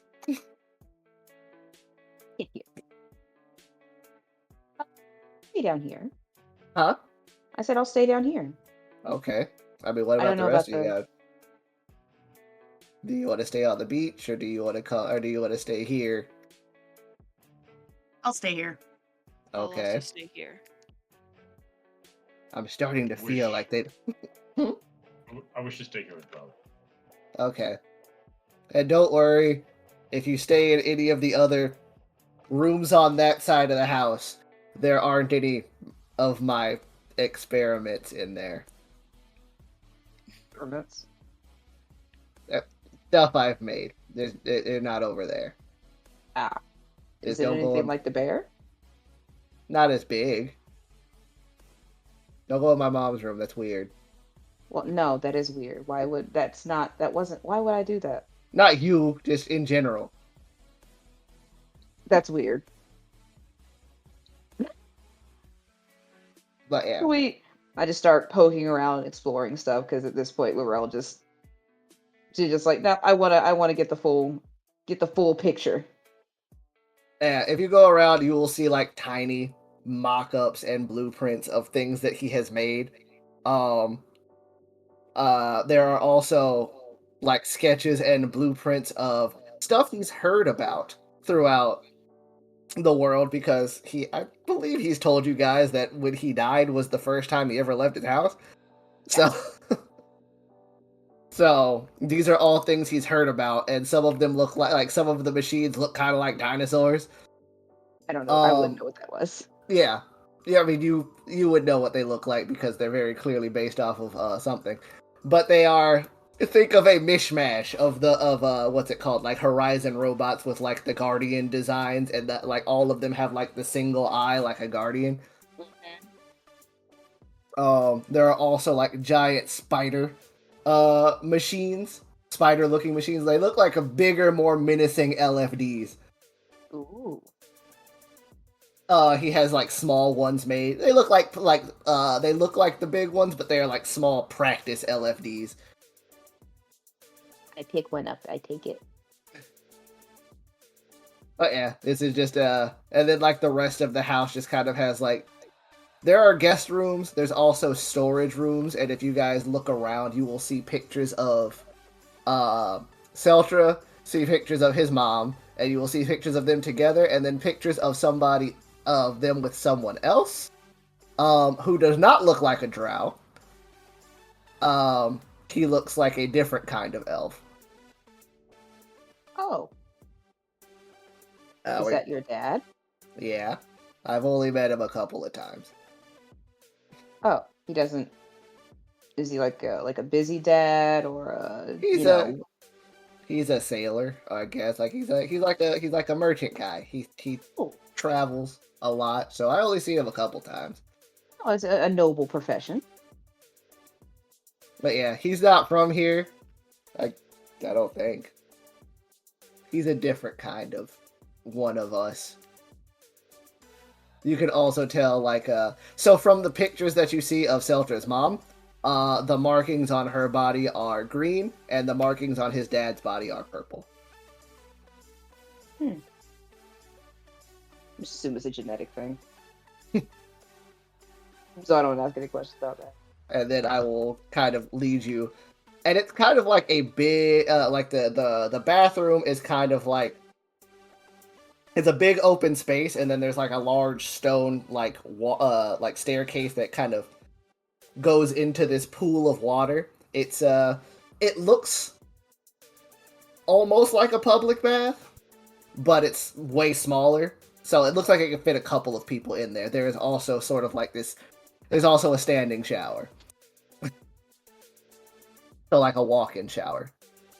So there's the bath, there's the shower, and then there's where all the soaps are. Like we just kind of, there's more than one bathroom in here because sometimes one of us is in here. Okay. Fantastic. I'm taking a bath. Okay, I mean, have fun, I guess. I'm gonna go to my room. Is there anything anybody else would like to do before y'all go to sleep? Nope. Nope. I'm gonna take a bath. Probably pick at some of the stuff in his fridge, and then go to sleep. Mavari? No, she'll probably just take a bath and go to sleep. Alrighty.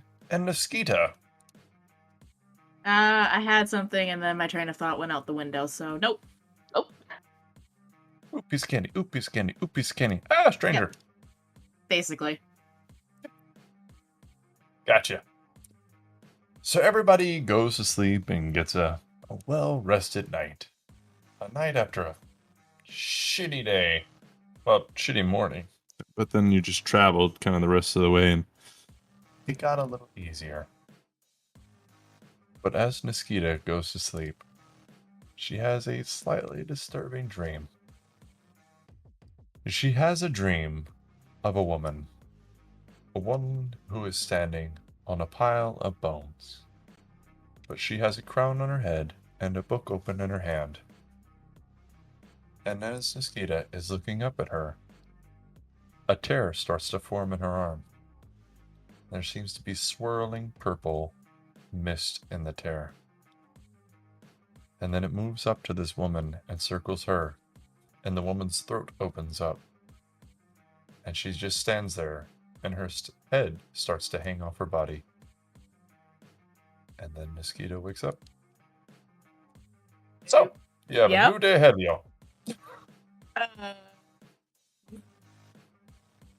Good But- morning, everyone. No, good morning. Morning. I mean, I guess we are still. I mean, I don't. If Mavari, if you want to make breakfast, I won't make it. You seem very apprehensive about other people cooking for you. Sure, I'll make breakfast. I'll Okay. make sure to include more protein for our friend. Okay. Thank you.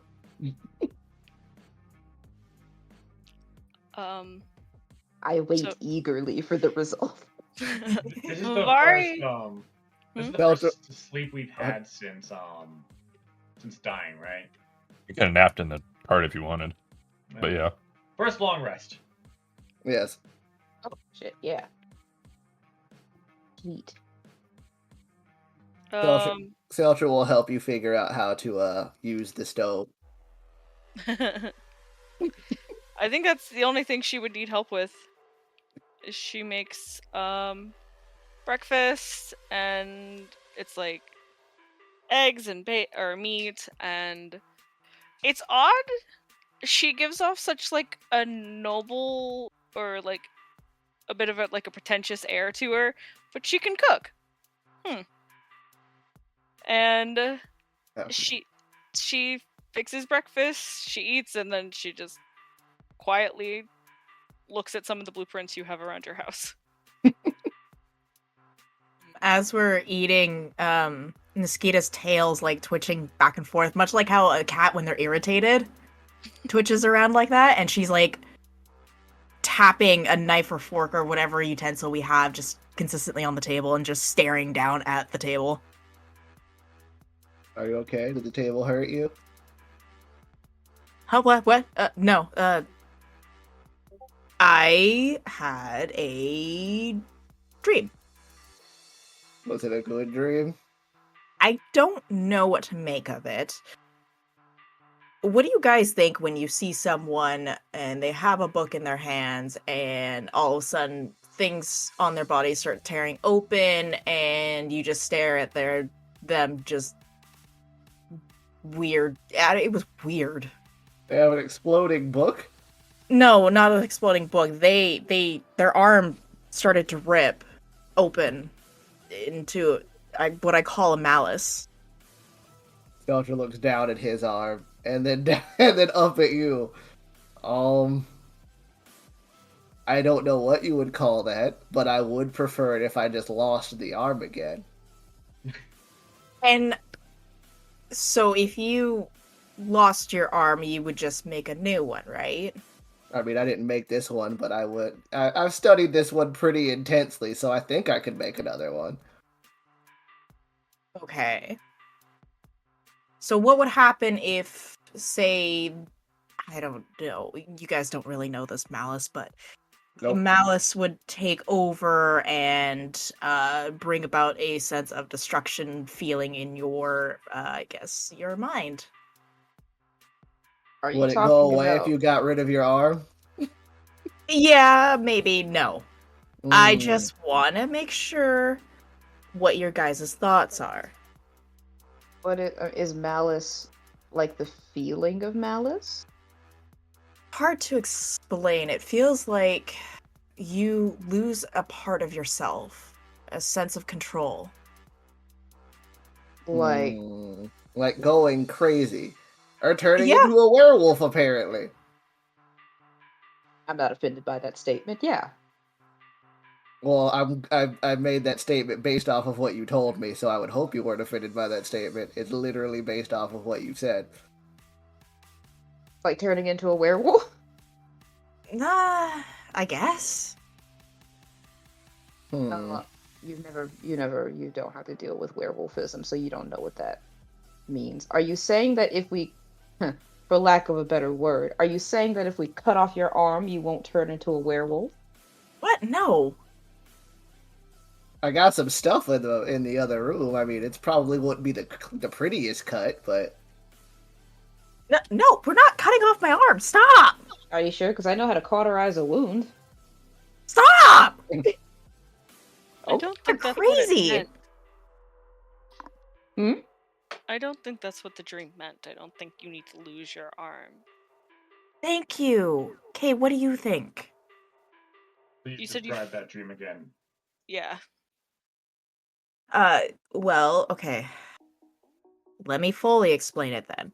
What I saw was a person. They were holding onto a book. Their throat was slashed open, but my arm was the one that was ripped open. Oh, see, you skipped on some details. I know, and I did it on purpose, but it got me nowhere, so I was gonna say if you need help interpreting things, it's probably better if you tell us the whole thing. yeah, fine, whatever. Just what do you guys think? Maybe you don't kill people if you don't want your arm to explode. That That was the quick explanation. I mean, you slashed. From what it sounds like, you slashed this lady with the book's throat open, and then your arm exploded. Huh. Perhaps Did you- do not silence others because you will feel the repercussions. Huh. Did you know the Nate. woman?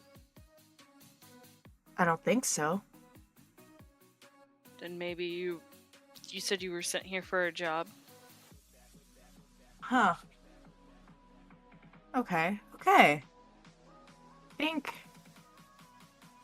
I might know what needs to be done. Not kill that woman. Not exactly. There might be something I need to do first. But I think I know what's going on. Perfect. You guys have been helpful. Thank you.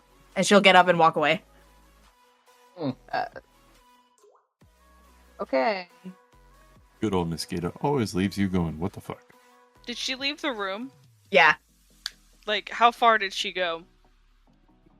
I don't know. I guess like down the hall. Like I'm going out. Out of the house or out of the room? Out of the, at least out of the room. If I go out of the house, I'll just like, take a breath of fresh air sort of thing. Okay. Well, if that was strange. But if we're done here, I mean, I could close the thing, and we could continue. Unless you guys want to stay here for a little bit longer. I'd stay here forever if I could, but I know that we must go. Kita is so suspicious. I really am trying not to have, any I mean, sort the of... offer's open.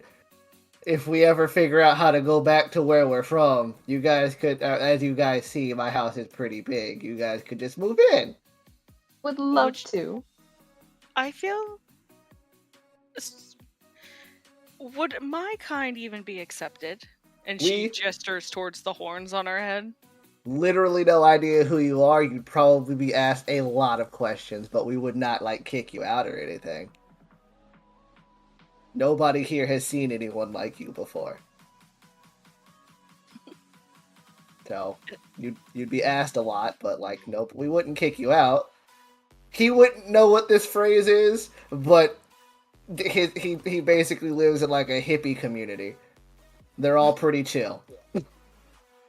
I can see why you are the way you are. Is that a compliment?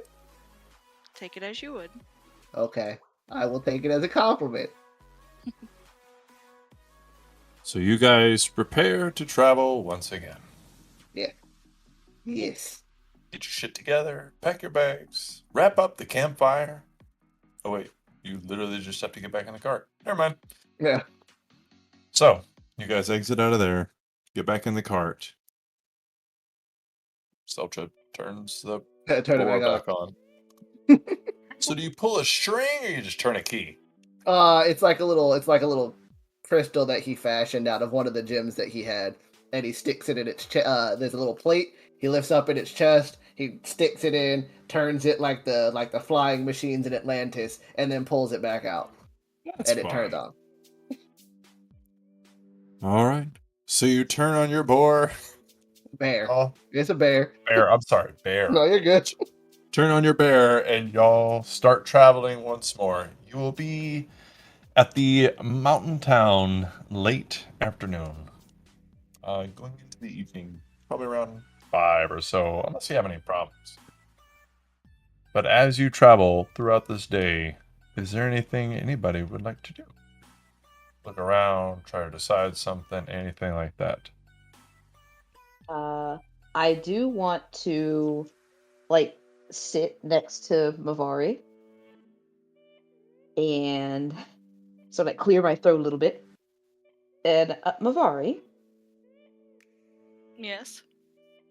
I was I was thinking a little. Do you? Oh, it's gonna sound so weird when I say it. So just take. I'm sure you'll know where I'm coming from. Do you know how to train a werewolf? I don't personally know. My father would know more, but he's obviously not here. Do you Um, think you could help me? You seem to know more about people who live with this. Can I make a history check to see if I would remember anything from my own world about this kind of thing? Well, so that's a little up to you because the whole training werewolves thing.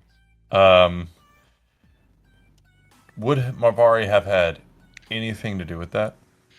Uh, not necessarily, but she did spend a lot of time reading in her Okay. childhood, so I'm just gonna see if she picked up a book about it or not. Yeah. All right. Go ahead. Make a history check. She read over training werewolves for dummies.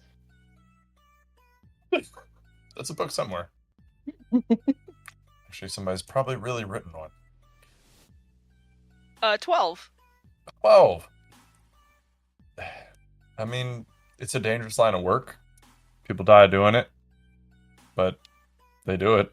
They're just not sure exactly how. You just know it's dangerous, and it's kind of a traditional practice that is passed on. Like you don't just hop into it with a little certification.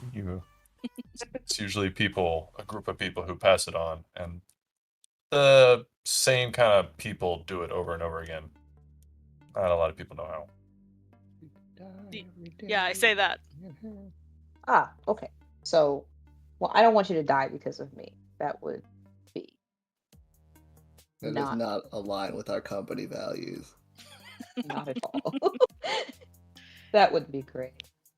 Well, I mean, if you got any insights for me, please let me know because I really do want to work with this thing. I feel like it's all up to you at this point. I'm not gonna lie, I've been really scared too. Fear will always hold you back. I've heard that once or twice.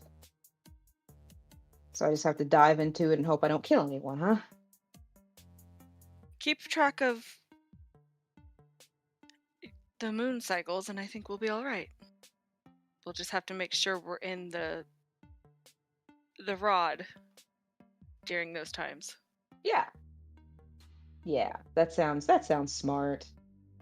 That sounds smart. It won't matter. Yeah, I guess it won't matter if we're in the rod, will it? That's fantastic. That's just a guess, though. I don't know if that's actually how that's going to work. Oh, well.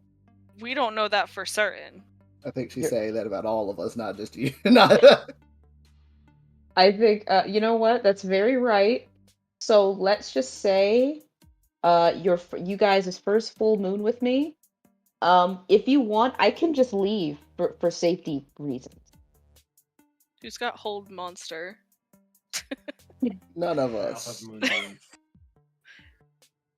Oh, you got Moonbeam. So, I'm just saying. I mean, the moonbeam sounds painful, but I mean, I'm willing to take the pain so I don't hurt anybody. Just hoping it works on a full moon. I don't know. Is that concentration? Moonbeam is concentration, yes. I'm kidding. So we're That would going just be to. funny. We're just gonna. I'll say so. Essentially, when the full moon hits, we're just gonna hope. When the moon hits our eye like a big pizza pie. Shut up! I hate that song so much. It's a hope. All right, Thank you, cool. Darren. You're welcome. Good talk. Good talk. Thanks for letting me know. And like I said, just sort of keep me posted on stuff like that. Okay? If I remember anything, I'll let you know. All right, fantastic. And at that, the silence of the wheels rolling over sticks, rock, and dirt is the only sound that can be heard as everybody kind of sits thinking about Laurel and her wonderful time that is not too far away. And Mavari sits there going, how do I get this spell? Old monster. Oh yeah, Hard to leave all say. the rest until I get my spells back. So, as the sun rises, goes over you, and starts to head towards the other side of the mountains, which you can actually see in the distance. Uh, to the right of you, as you head north at this point, are mountains. You're at the mountain base, but on the left of you, a few miles away, you can see in the distance the peaks of mountains.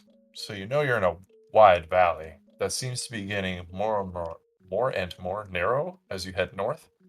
But going into the afternoon, it slims down to be about a mile wide, and then eventually, as you start creeping up into the evening, it does seem to be more of a pass instead of a actually valley or actual valley itself. And the pass seems to be not too wide, um, maybe about 80 feet as you get to the peak of it.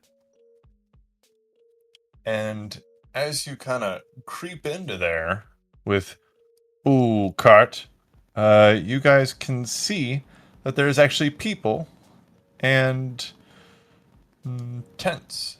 There are 4 small tents to the south side of the path, to the right as you come up into this pass. Then there's a very large tent ahead of you and to the left.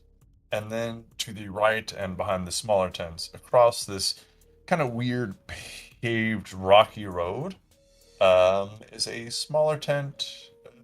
It's not exactly small, it's about 20 feet wide and about 15, 20 feet long. But you could see people. There's 5 people standing around a campfire in front of these 4 tents, and then there's 4 further down the path ahead of you. One of them is nicely dressed, and there's someone behind them who's also kind of nicely dressed. But everybody else seems to be wearing kind of a mishmash of armor, leathers, animal skins, and clothes. So this doesn't look like an elegant place or anything like that, but it is a small kind of village and mishmash of different types of people. As you come up to this pass, they do stop kind of talking to each other around this campfire and just look at the cart. And they can't see you, they can only see the cart itself, and you guys can see outside the cart. So they can maybe see a little bit of your faces, but no details. So as you approach this little village, what would you like to do? Yes, which one of you monstrous-looking creatures would like to jump out and say boo? I mean, That was just a kindly reminder, because I know sometimes Baby. we forget you're not normal. No offense. Saltra will go out first. They throw a rock. LFD's already out, so I can't. So. Oh, is he? Oh, that's right, Yeah. he does. Yeah, Okay. he walks next to it. He walks next to it.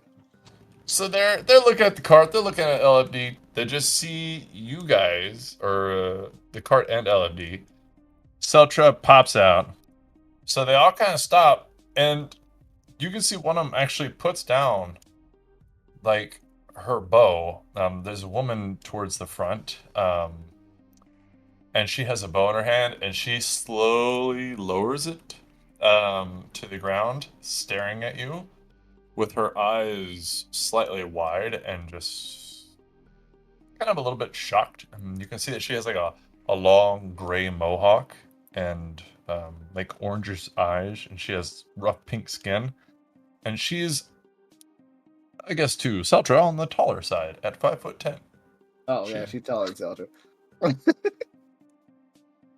Seltra will wave. Hello. You're not gonna shoot me, are you? She just stares, and the gentleman next to her, he kind of rolls his shoulders back and puffs out his chest a little bit, and he's like an older male. He has long curled white hair, and he's got green eyes, and he has rough skin. He's about her height, and it's on the heavier side, but he just kind of turns and he just looks towards you guys, and he says, "What are you?" My name is Seltra. I am different from you guys. We're just kind of trying to pass through this town, I guess. But I mean, I didn't expect to find anybody here, if I'm being honest. Haven't had the best luck with running into people. But yeah, we are just passing through. You guys seem to be doing all right. What's your name? You don't mean us no harm? No, not unless you Oh. shoot me. Can you roll a persuasion check before I answer the no shooting you thing? That's just out of curiosity. It's got nothing to do with it. 3! I rolled a natural one. So he Like, kind of reaches down and gets a dagger out of his boot. and the woman Picks her bow back up.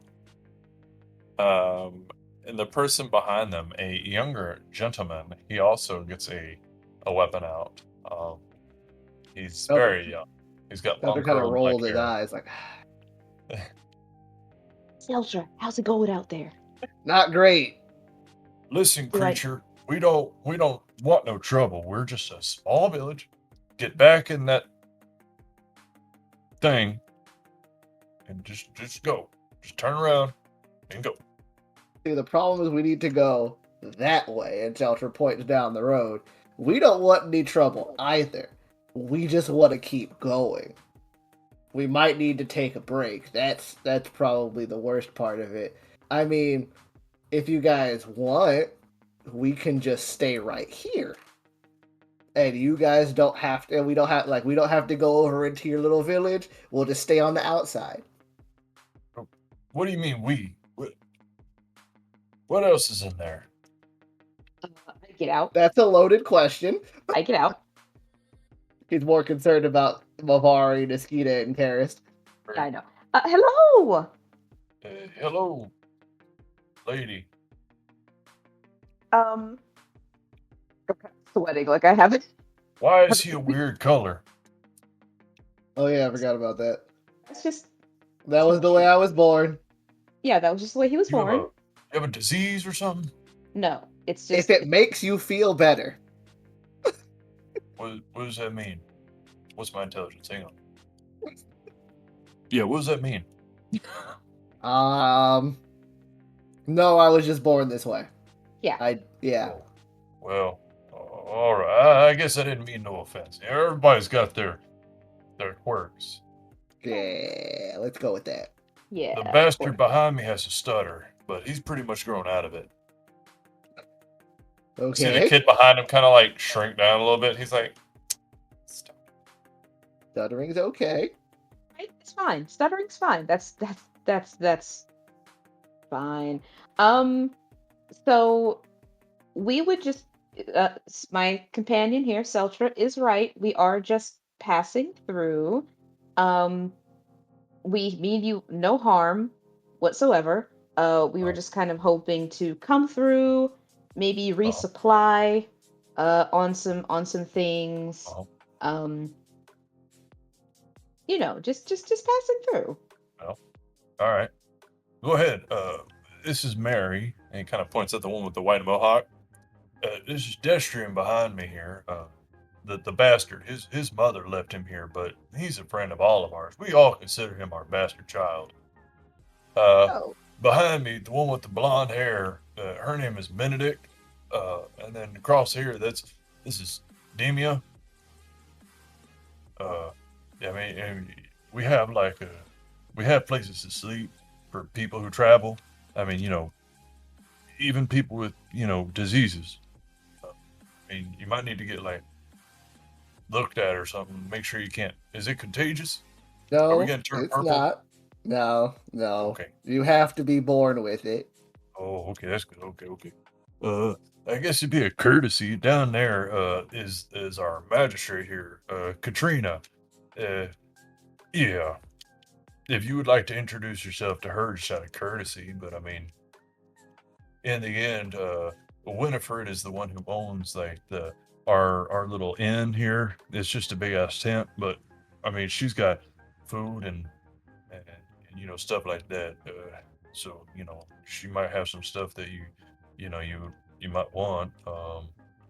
And Demia here, she's actually got some shit that she looted off people who come up here and die because people are like, oh, I could stand the cold, and then they don't. They they just die. So Oh, it's cold over there. yeah, I mean we're going into the mountains here, and a little bit north of here, yeah, it gets real cold, and then people are like, oh, I got a sleeping bag, and we're like, huh, okay. And then a few days later, we go try to find them. Elter Turns takes out, out a go ahead. yeah, they didn't make it. Soldier takes out a notebook. Weatherproof these windows. I think we should probably buy some cold weather gear ourselves. Yeah. Excellent. Out of I my mean, do you own, guys take money? Because if you guys have cold weather gear you're willing to part with, we got money that we can part with. How much you got? how A much lot. is at home? Culture. How much is the cold weather gear? A lot. Sincerely, how much is it? Kind of leans back, looking at Seltra, looking at you, looking at Seltra's bag. He's like, if you want a good fur coat, it's gonna be 10 gold. He kind of smiles. Beltra, not knowing, will grab 10 gold out of the bag. It's kind of like reach down, grab 10 gold, and be like, okay, how many of those you got? I meant to say to 15. No. 10 is what you said. How many do you have? How many of them you got? How many Beltra, gold no. do you have? Celtro? I mean, we actually make them, so we got as many as you want. We need 1, 2, 3, 4, 5, 6.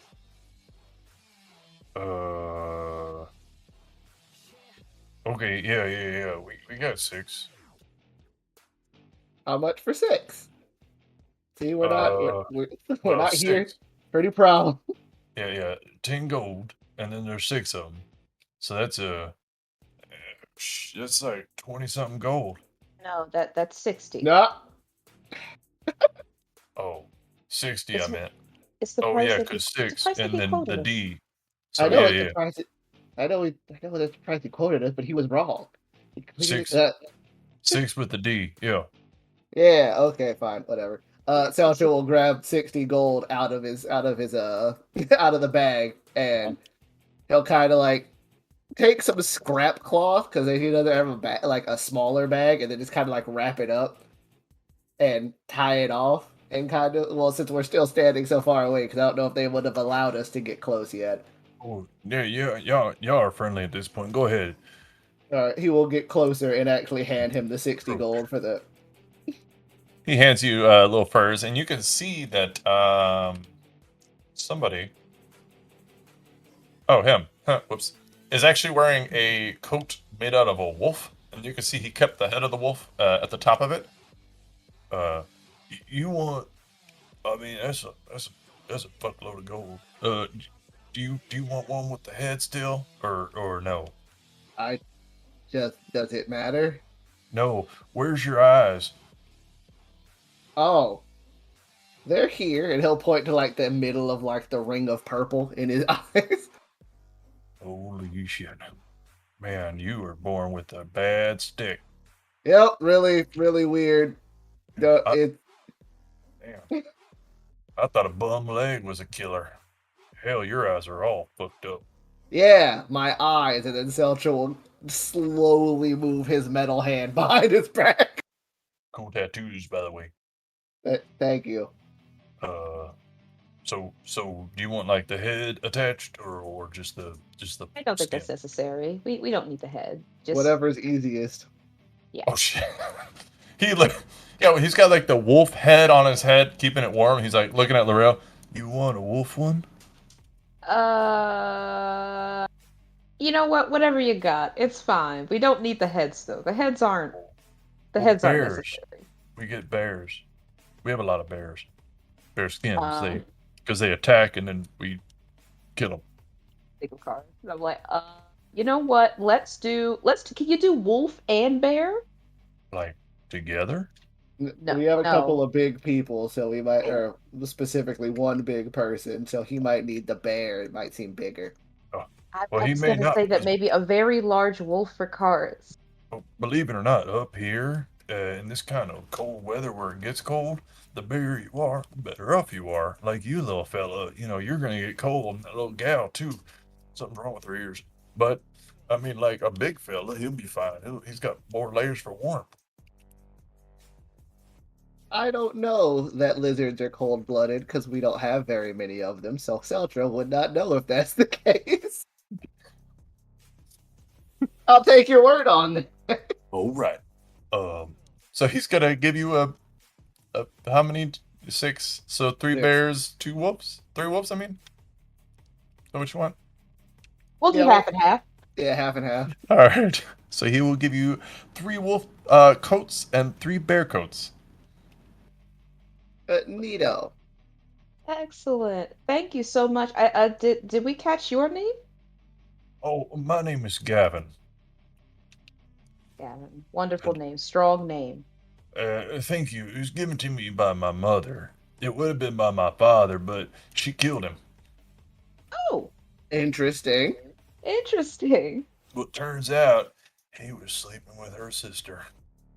Ooh. Yeah, I know. Very Yeah, strange. Yeah, that's Yeah. not cool. She was like, "No, you married me," and he was like, "Well, I don't know what he said because I never met him, but whatever he said," and then she just, stabbed him a bunch. Interesting. Niskita finally pokes her head out of the cart and just like, oh, shit's getting good. Yeah, Niskita doesn't have horns, thank God. Something's wrong with that lady in there. Yeah, she's very pale. Is Yeah, that very pale. Doesn't get a whole lot of sun. As a matter of fact, the people we all have a bit of a. Oh, you're a circus. Sure. What's a Oh. circus? What? I'm sorry, I didn't mean to be offensive to your kind. I know Is you're that like all... a carnival?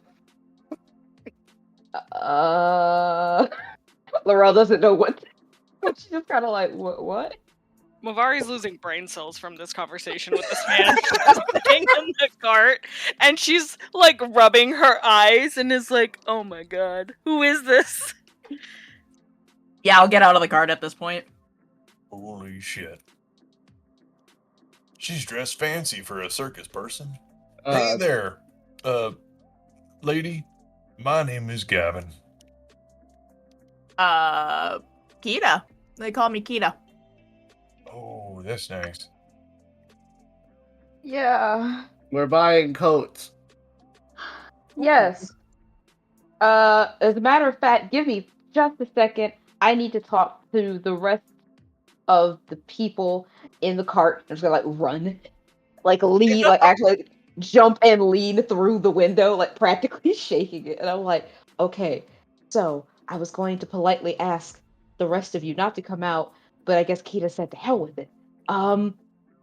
Obviously, they have no idea what we are a little weirded out. They think we're circus performers. I can't lie. I'm just oh yeah, I'm not over there, never mind. I can't lie. So I I'm will just gonna stay let you in the people cart. talk. Okay, good. Thank you. Please, Karis, what are your opinions on skin bear pelts? Wait. So are you Are you asking that from? Like, are you shouting back to the cart? Because I'm not coming out. No, Oh she ran over to it. I'm like leading like over like kind of like I'm essentially like hoisted myself up in the window, just like balancing myself like in the cart. This is great. What are your opinions on skin bear pelts? Are And they like wearing them? actual jackets, or are they more like cloaks? They're more like cloaks. Or like what is that fucking blanket robe thing? A Snuggie? Yes, it's like a snuggie. I hate this. Okay. I love it. The worst fighting. He is a very well practiced leather worker, so this is all he does. Oh, okay. So yeah, wearing bears, is that like highly offensive to you or I'm losing track of who's talking to who. well, no, I'm Laurel is speaking to Karis. I'm asking what your opinions on skin bear pelts and wearing said bears. There's a trophy, a symbol of honor. Beautiful. Okay, excellent. Please, you three, as I look at Rasmi, just stay here. We're getting it taken care of, I think. Rasmi should be able to come out the cart because she's still human looking with tattoos. I mean, I guess she does just look like Seltra. I think she Yeah. looks more like Laurel because she's not a drow, isn't Yeah, she? Yeah, she's she's more like no- Laurel. Yeah, Yeah. she But she just still has like the weird circuit patterns, doesn't she? yeah. Weird. How dare you? She They looks have like tattoos. she looks like what's it called? Yeah, she looks more like Laurel but with tattoos. Alright. Still, I'm sorry. I'm having a really hard time. It's been a very long time since we've talked to like actual reasonable people. You call him reasonable. Oh, well, I mean, he's never seen anything like us before. I mean, Reasonable sure, is not the word I would use. we but would. I mean, sure, we may have overpaid on the pelts, but that's because Seltzer clearly doesn't know how money works. I wasn't so- talking about that, but Oh, Mavari, don't be rude. This is just they just have a very different education system. you don't have to explain anything. It's probably best if you stop leaning into the cart and whispering to us. No, I'm just checking up on you guys. I'm just checking up on you guys. Thank you so much, but I think we're okay. Oh, all right, excellent. I just hop back off, walk back up. What? Yep, we're good. If you want anything else, get with Demia. And if you want any like food and meats that we've cured and cooked, talk to Winifred inside. And then if you want to just talk to our leader, that'd be Katrina. Although we don't really take her advice, so I guess she's more like just a bookkeeper. Well, something I would like to do is remember that I have an item because I don't have it in my list of items that I have, and I don't want to forget. I have to work on something else. Either way, do you guys have? You guys have medical supplies, right? Demia! This woman walks over, and she's an older-looking female. She has very long, straight auburn hair. She has red eyes, and she has very smooth brown skin. And she's about 5'9" with an athletic build. She walks over and she greets you. She says, "I have gear that you may need." Okay. Well, we need medical supplies. So, do you have any of those? Like a medical? I don't know how one would phrase this, but like a medical kit, or Healer's kit. healer's kit, or a herbalism kit.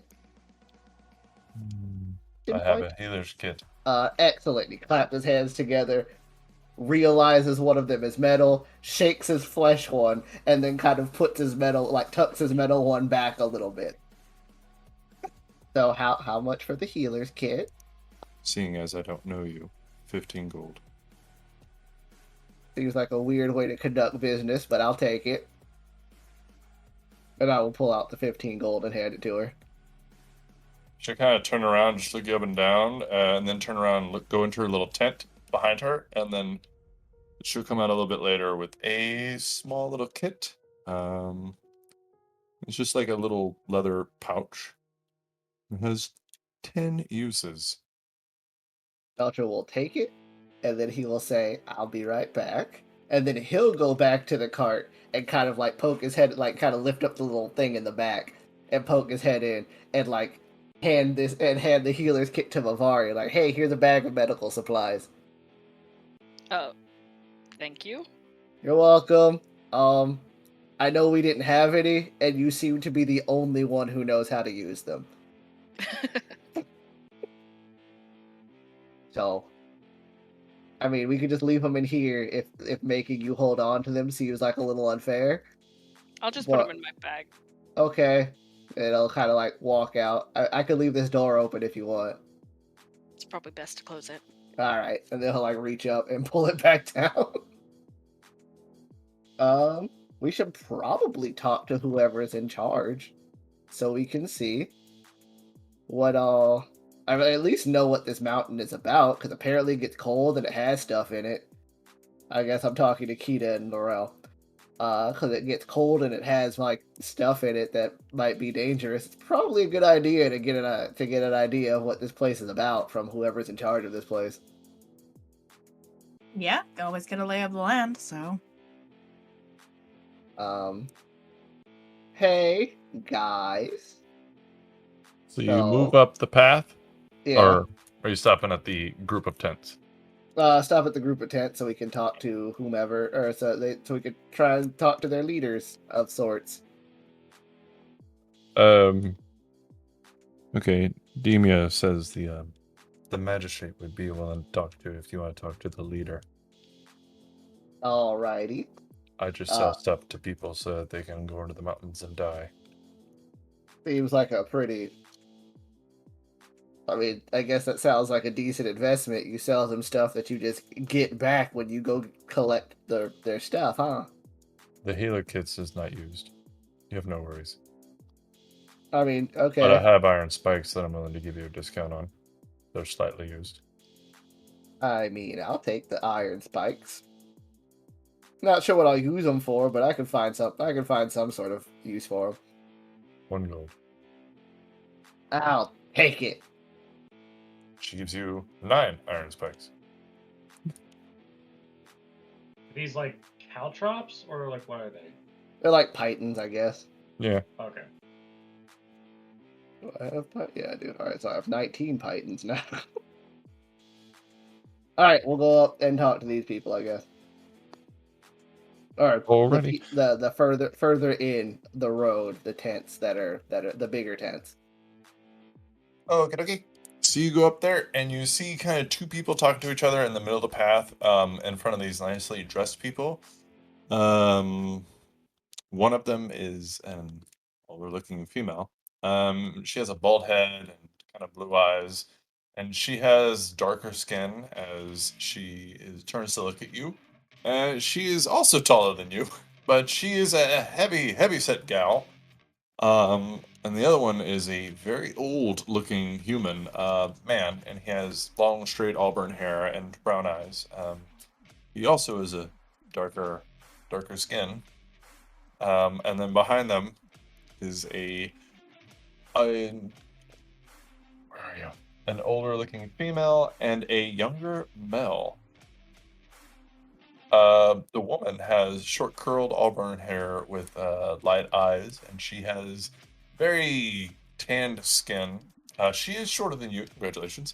But the boy, he has very long, braided black hair, and he has light blue eyes. He has very pale skin. He is 5'11", so I'm sorry. And he is, let's just say, well fed. But the two in front of you in the path, they kind of just turn and look, and they just kind of move to the side as they see you looking at the magistrate and just watch you walk by. And the magistrate just looks at you, and you see the younger man step behind her and shut the flap to the tent as you approach, and he's kind of like watching you suspiciously. The woman is looking at Niskita and you. She's kind of says sternly, "Who are you? Why are you here?" Hi, my name is Seltra.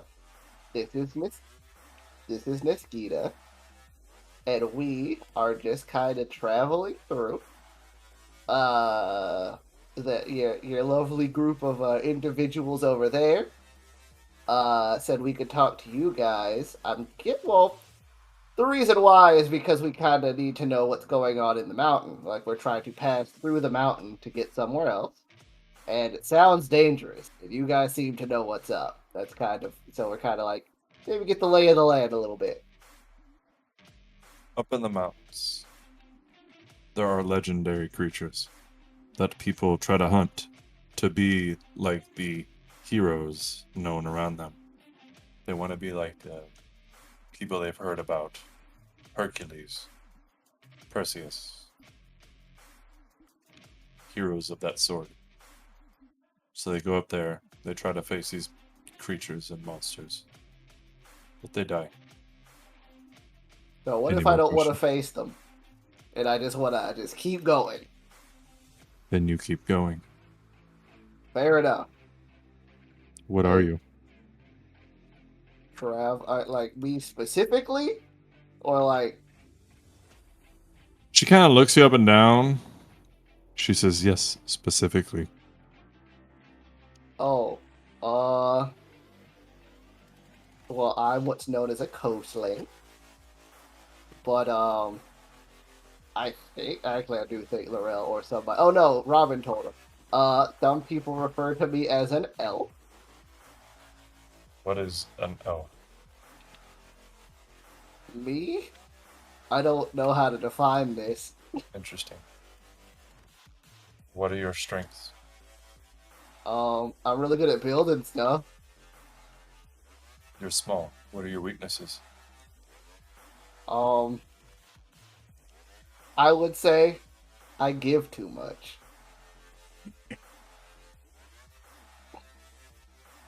Thank you. Welcome to the village. This is like a job interview?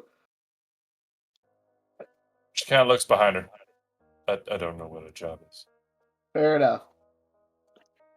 Wait, Um, I am doing a job. Yes, this is like a job interview.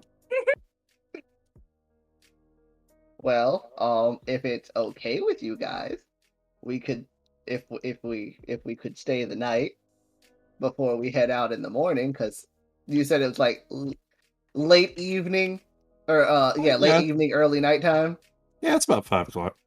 I'd rather not go into anywhere cold when the sun's about to go down. I'm not from a place where it's cold, so that sounds like a nightmare. It looked like you had money. Do you have money? Yes.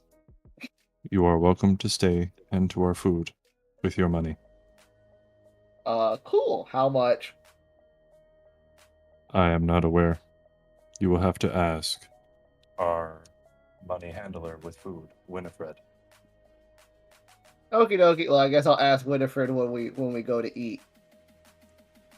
Okay.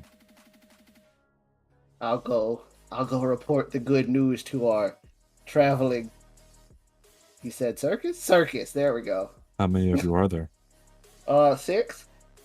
Are Don't you all, worry. And he points to like the giant bear and the little robot. They don't need to eat. Are you all elves? Some of us.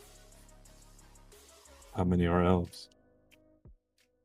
2.5. What else are you?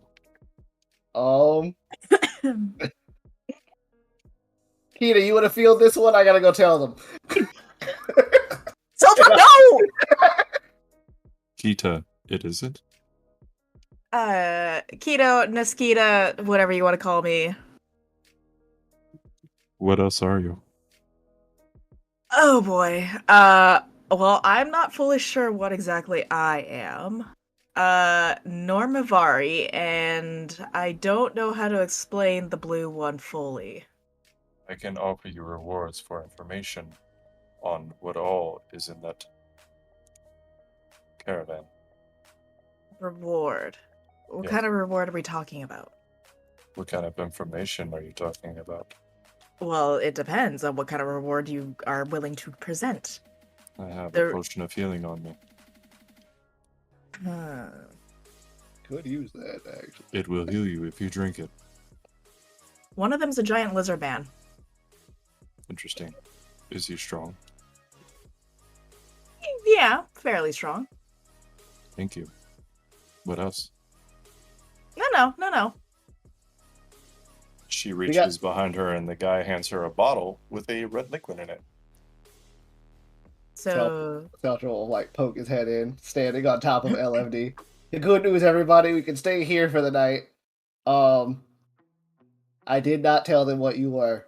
If you guys want to sleep in the cart, that's fine, and I can have LFD keep watch. I know, and he looks at Mavari. I know you don't like strangers, so He's got her whistle ready. I know you don't like strangers. So you can kind of pull out one of the chairs, and it'll turn into a little bed, and I can have LFD keep watch for you, so nobody sneaks up on you. If that's what you want to do. It's probably best for the people that I'm not seeing, right? I guess. It's up to you. This is out of character. I kind of want to see their reactions, but at the same time, it's probably best not to get out the cart. Okay, well, I'll probably be in here with you, because if we're gonna go through the mountains, I might want to weatherproof these windows. Where am I in all of this? Because you didn't introduce me. Because Keto walked up to those guys with me, and you did not, so I don't know if you walked up there with me. I probably did. I've just been following you around. I had to step away from. Oh, okay. So yeah, Oh, no. did you go up there? Yeah. you hung back for a second. Yeah, you Oh. hung back with the cart, and so I didn't know if you actually went up there with me. Okay. Sorry, my bad. You can be up there if you want. Okay, cool. I mean, it's too late for all this. Well, yeah, no, of course. We could just say that I was just sort of waiting outside, and then Seltzer just ran out. Poke my head in. Is everything okay? Are you with Keita now? Yeah. Okay, so Keita's by herself. Seltra's over by the cart again. They want information in exchange for a potion.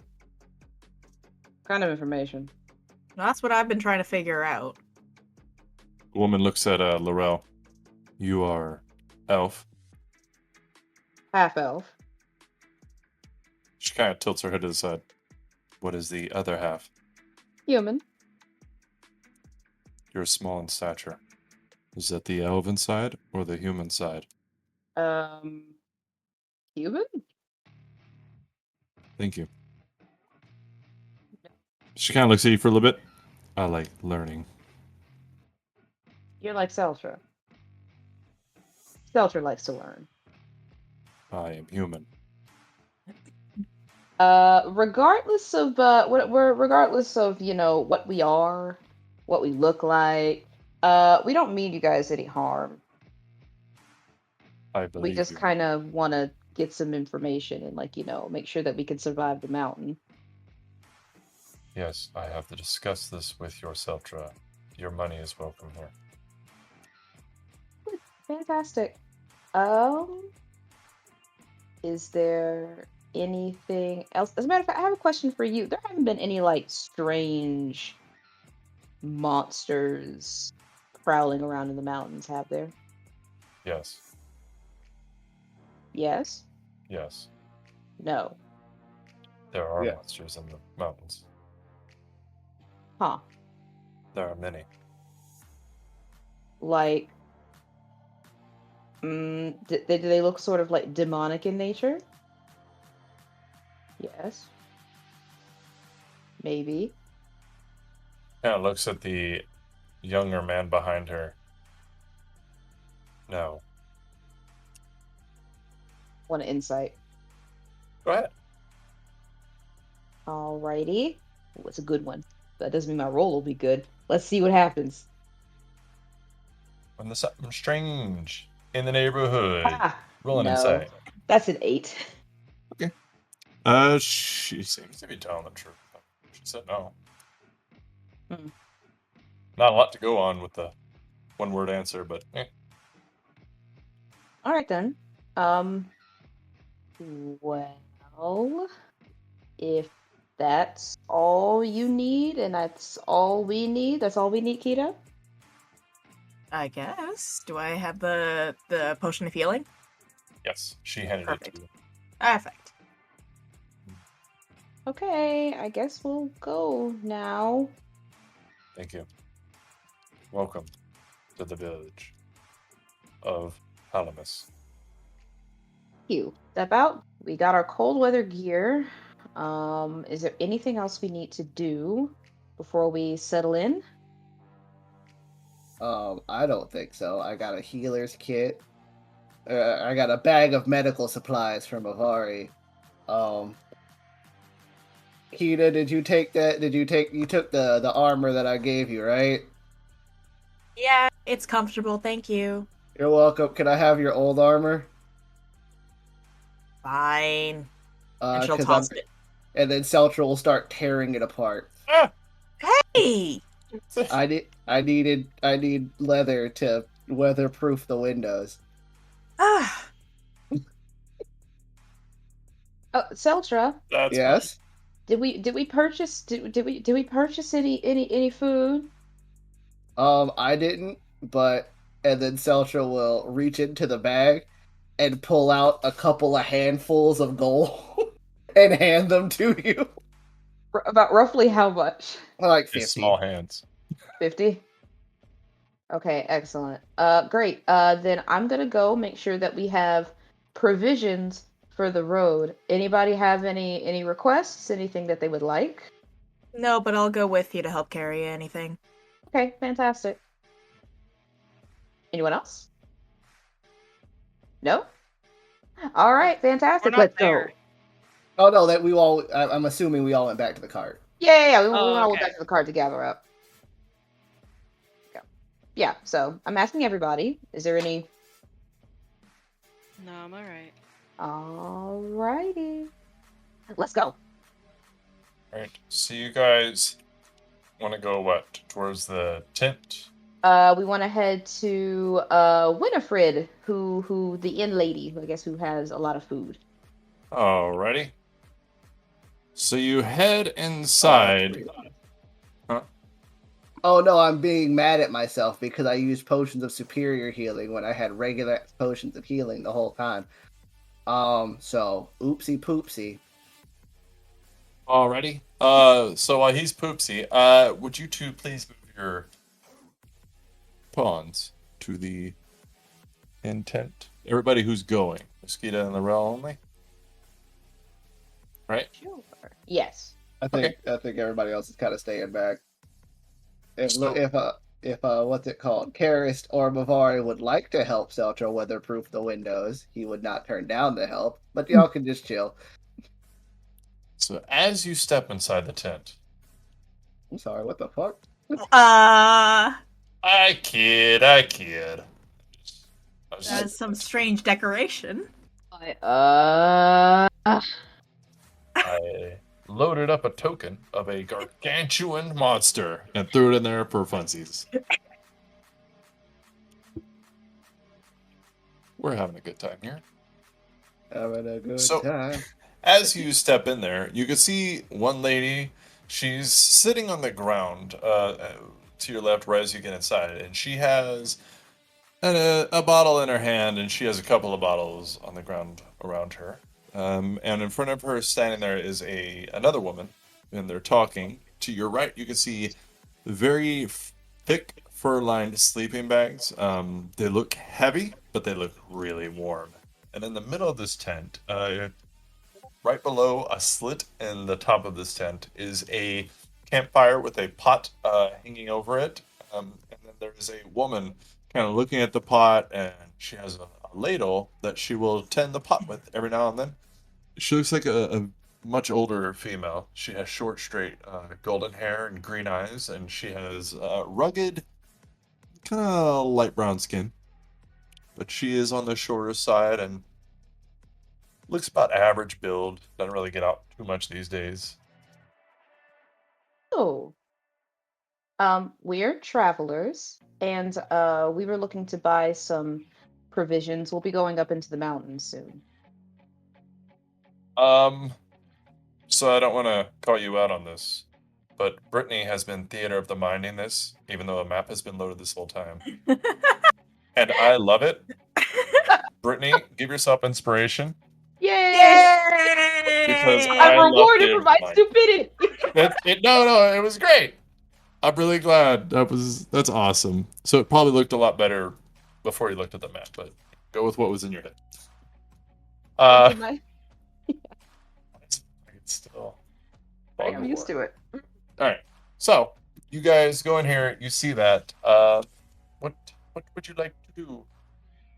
No, I introduce ourselves. Hello. My name is Laurel. This is my companion Kita. We have a group who is traveling through, and we want some provisions for the road. We're going to be heading into the mountains soon. She kind of closes her eyes, squints a little bit, rubs her eyes. Y'all need to eat. You're small. You can't be traveling in these mountains as small as you are. Please, I'll give you a discount. Eat, girl, eat. What would you like? The corners of my mouth kind of turn up. Was looking a little too happy, but like trying to hold it in, hold it in. What do you have, ma'am?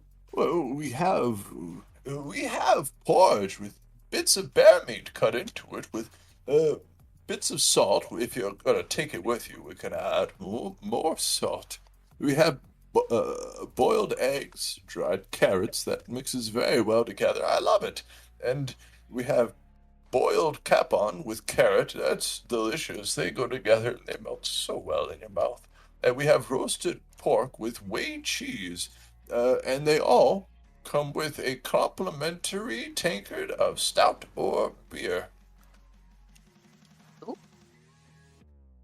Okay. Um, if we're trying to get through the mountains, about how much of the salted bear meat do you think we would need? Uh,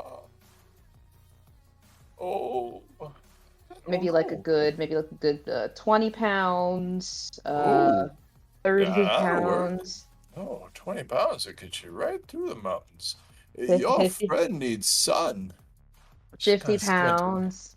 Yeah, she has to get on. Hey, She has to get on much. what's wrong with her skin? Oh, Oh I'm no. sorry, dear. I don't mean to be rude.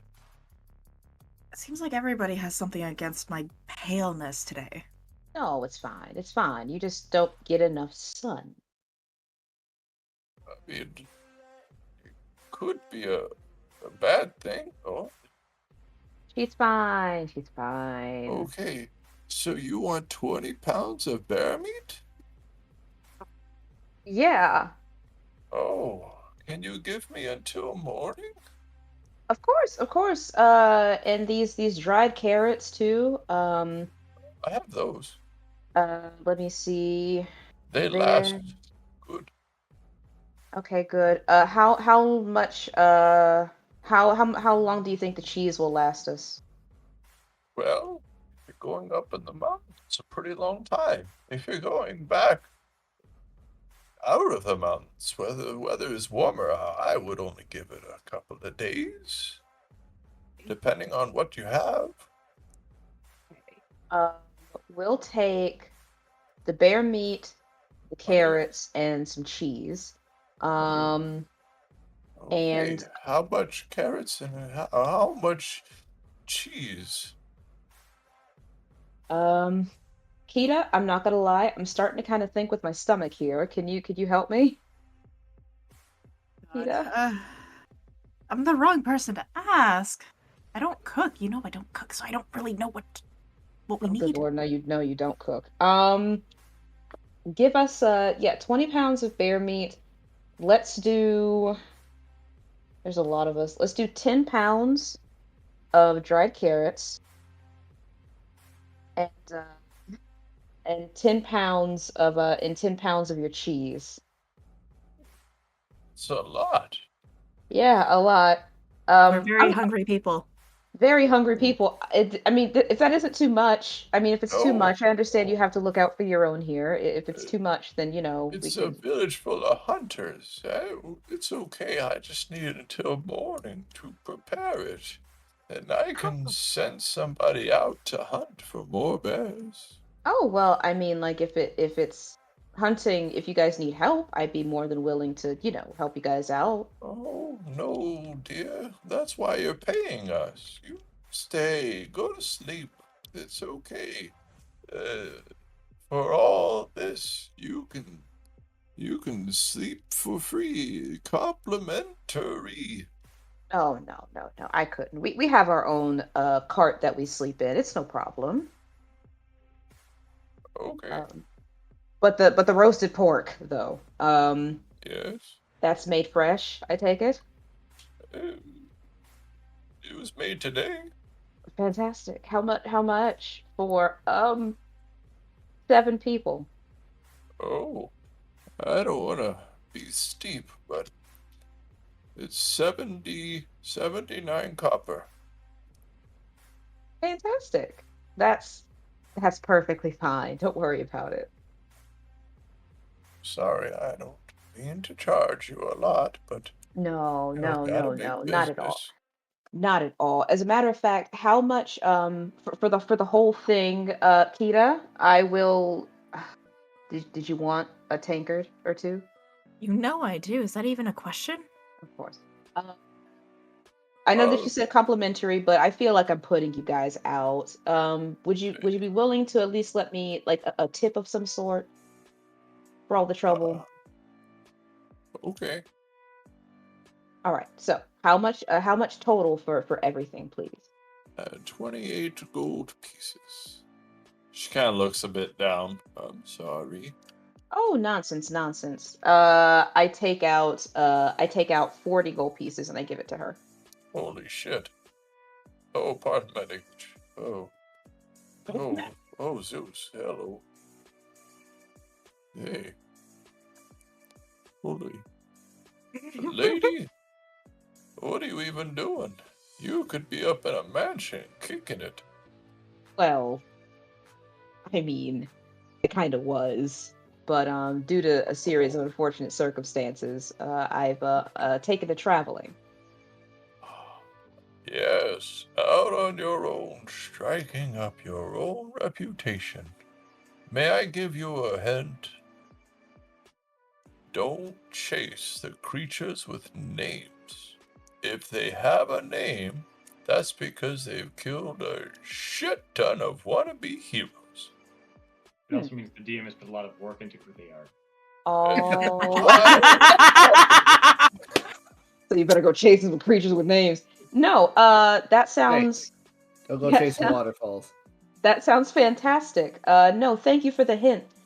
Are there any names that we should be looking out for? Well, not anymore. Ominous. Oh, well, there are some heroes still left in the world. Oh. Like, Right.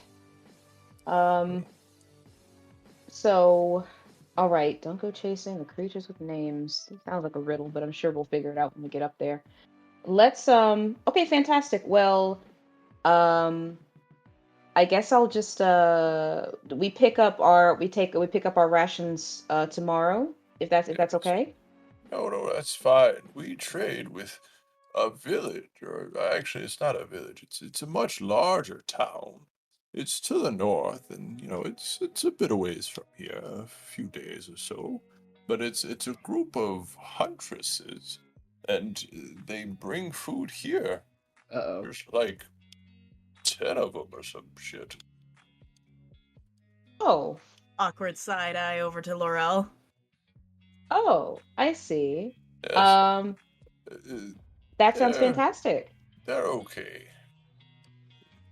Yeah, You that sounds just want to great. buy something, but then you gotta sit and you gotta talk, and they talk about their god. I love gods. Don't get me wrong, but come on. But if you sit through the whole thing, you get a discount. Ah, I see. Yeah. Well, glad Can I to hear know this? that you're able to find some help out here in these out here in the wilderness. Yeah, it's okay. Is Int- is there any chance that Karas will be able to hear that? Not even close. No, they're in a tent. We're all the way back in the cart. Yeah. Um. So okay, fantastic. If that's the case, then I guess we'll just take the roast pork. We'll take the tankards for now, and then I will come back tomorrow for the rest of the provisions. Oh, okay. Enjoy your nights, my dears. This tent is open to you. Don't mind, Susanna is the one on the floor. She never stops drinking. Actually, I'm not really sure where she gets money. I look at Kita. What? Nothing. I just saying, you may have a kindred spirit. Petty theft. Petty theft.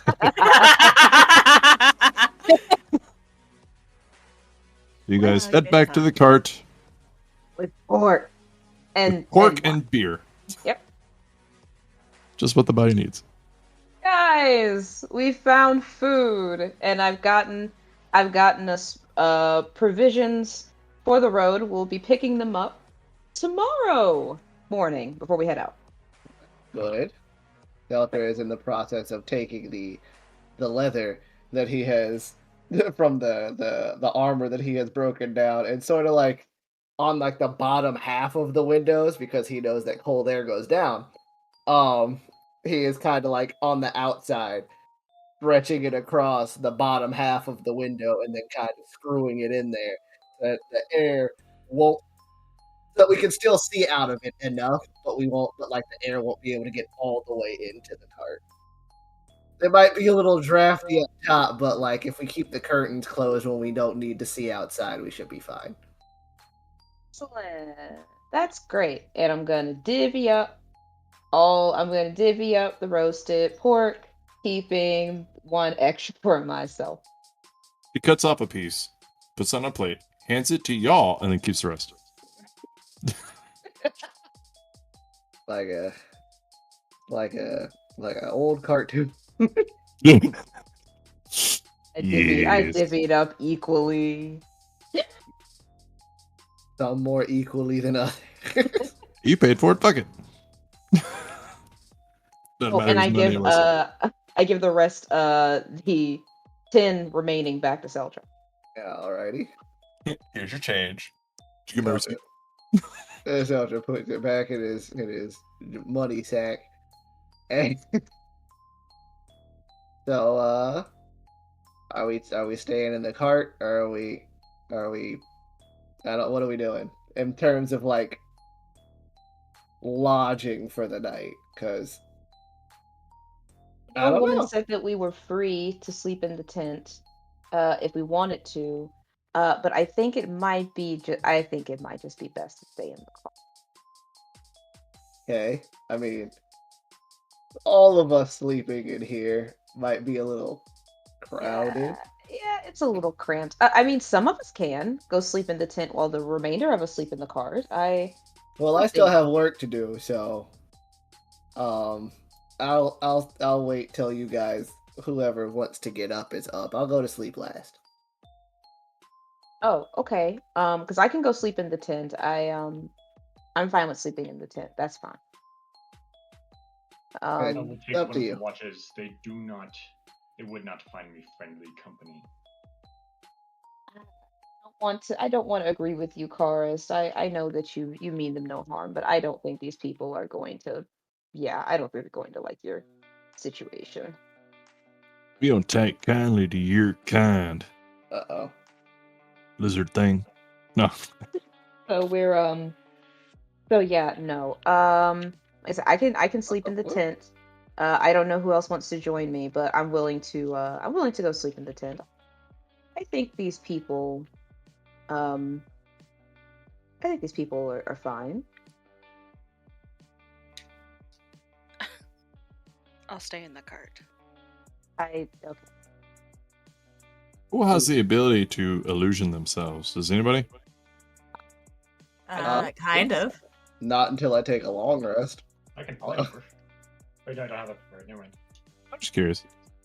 Man. Yeah, I've got disguise self. I also have the ability to cast Disguise Self. I just didn't prepare it.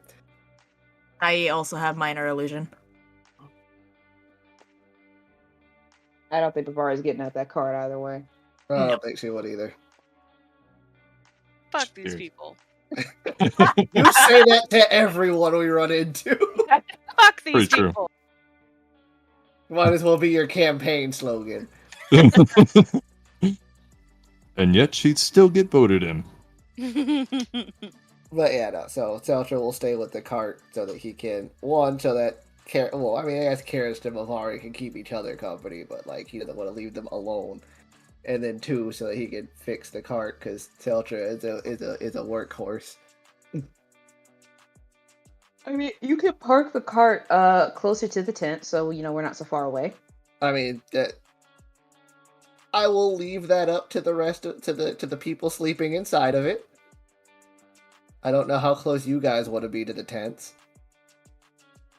I don't know if that's a closer or we're fine with staying on the outside. Is that little like tree area that you see on the map next to the big tent right there? There are 2 little tree areas.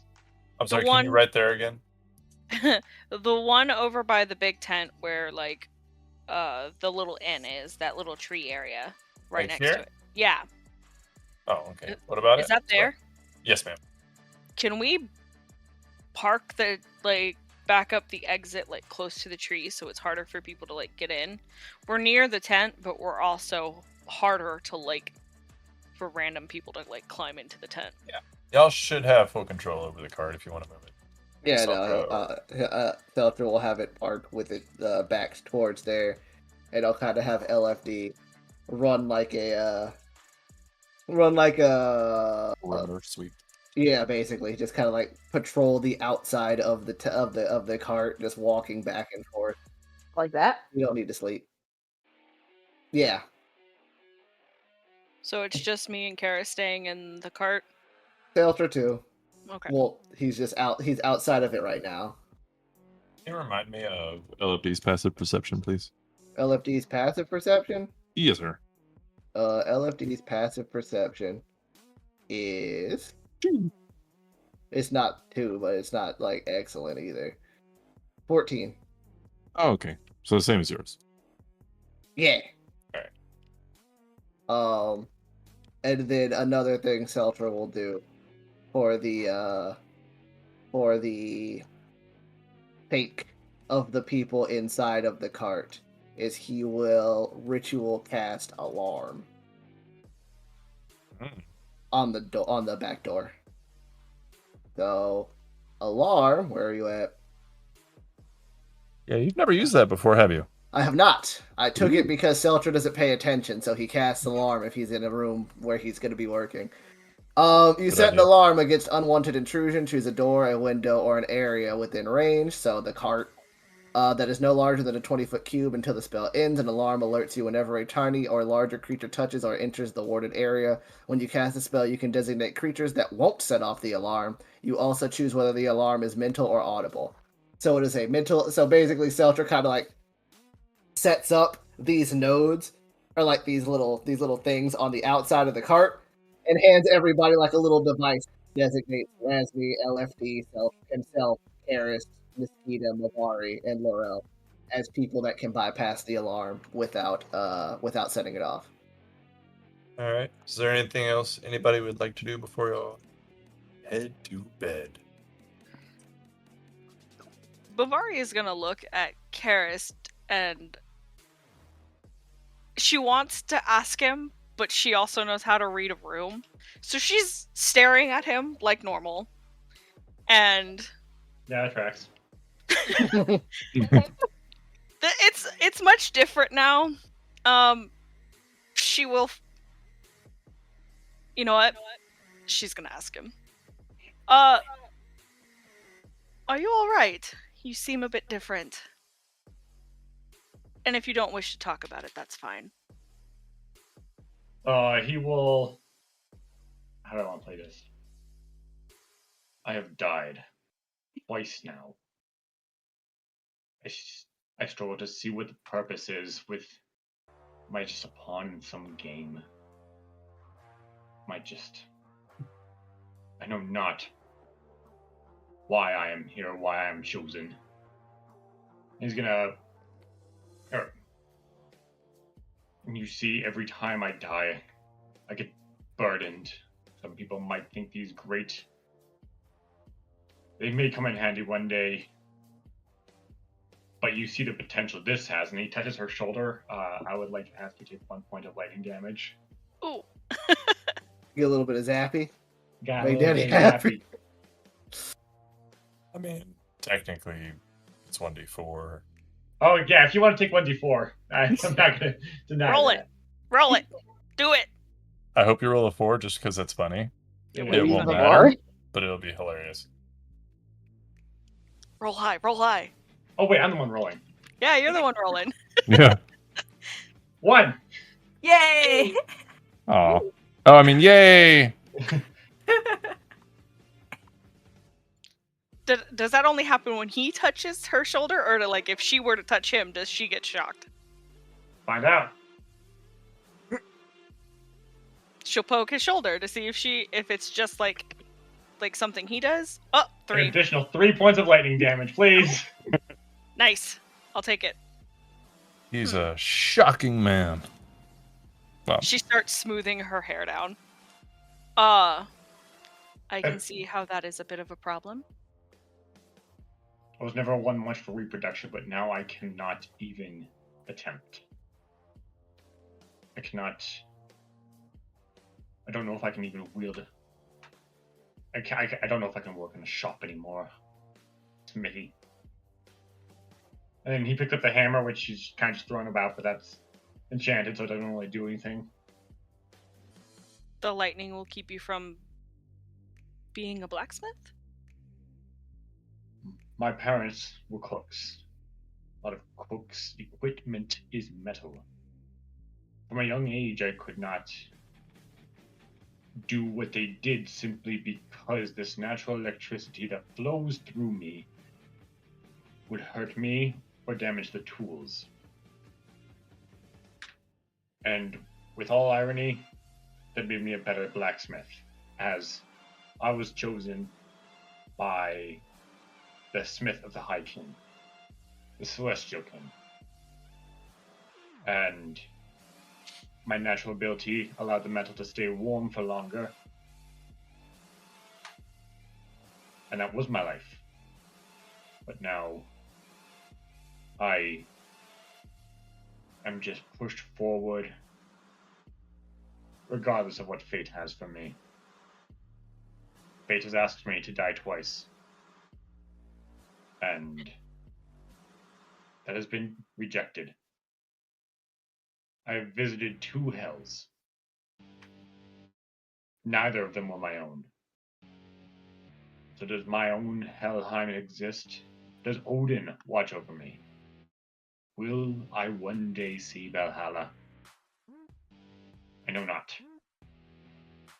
As someone who has tempted death more than once, not all of us will be granted to go where we wish, to see the end and be accepted. But just because you haven't arrived there doesn't mean it's not real.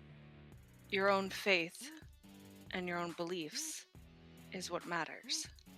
Just because you haven't seen it doesn't mean it won't appear.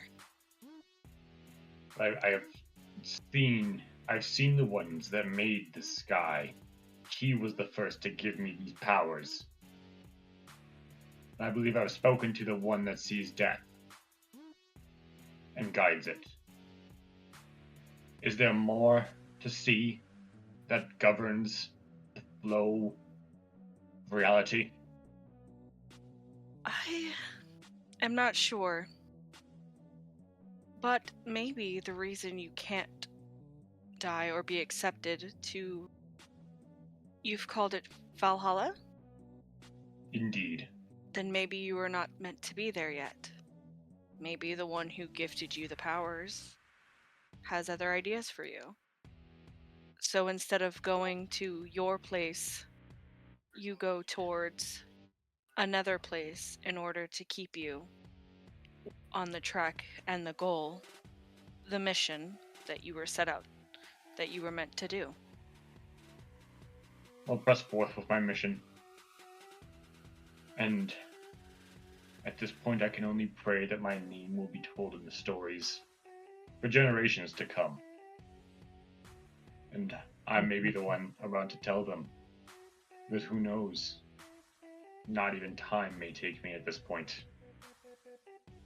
As the sound of people outside the cart start dying down, and everything seems to quiet, it almost seems like a happy sound to hear the sound of insects, crickets chirping, letting you know that there is still life out there, that the demons haven't burned and destroyed everything. And everybody goes to sleep. Karis stares at the roof of the cart, laying down, wondering, what is the point? What is life? And we will see if he finds out what that is next week.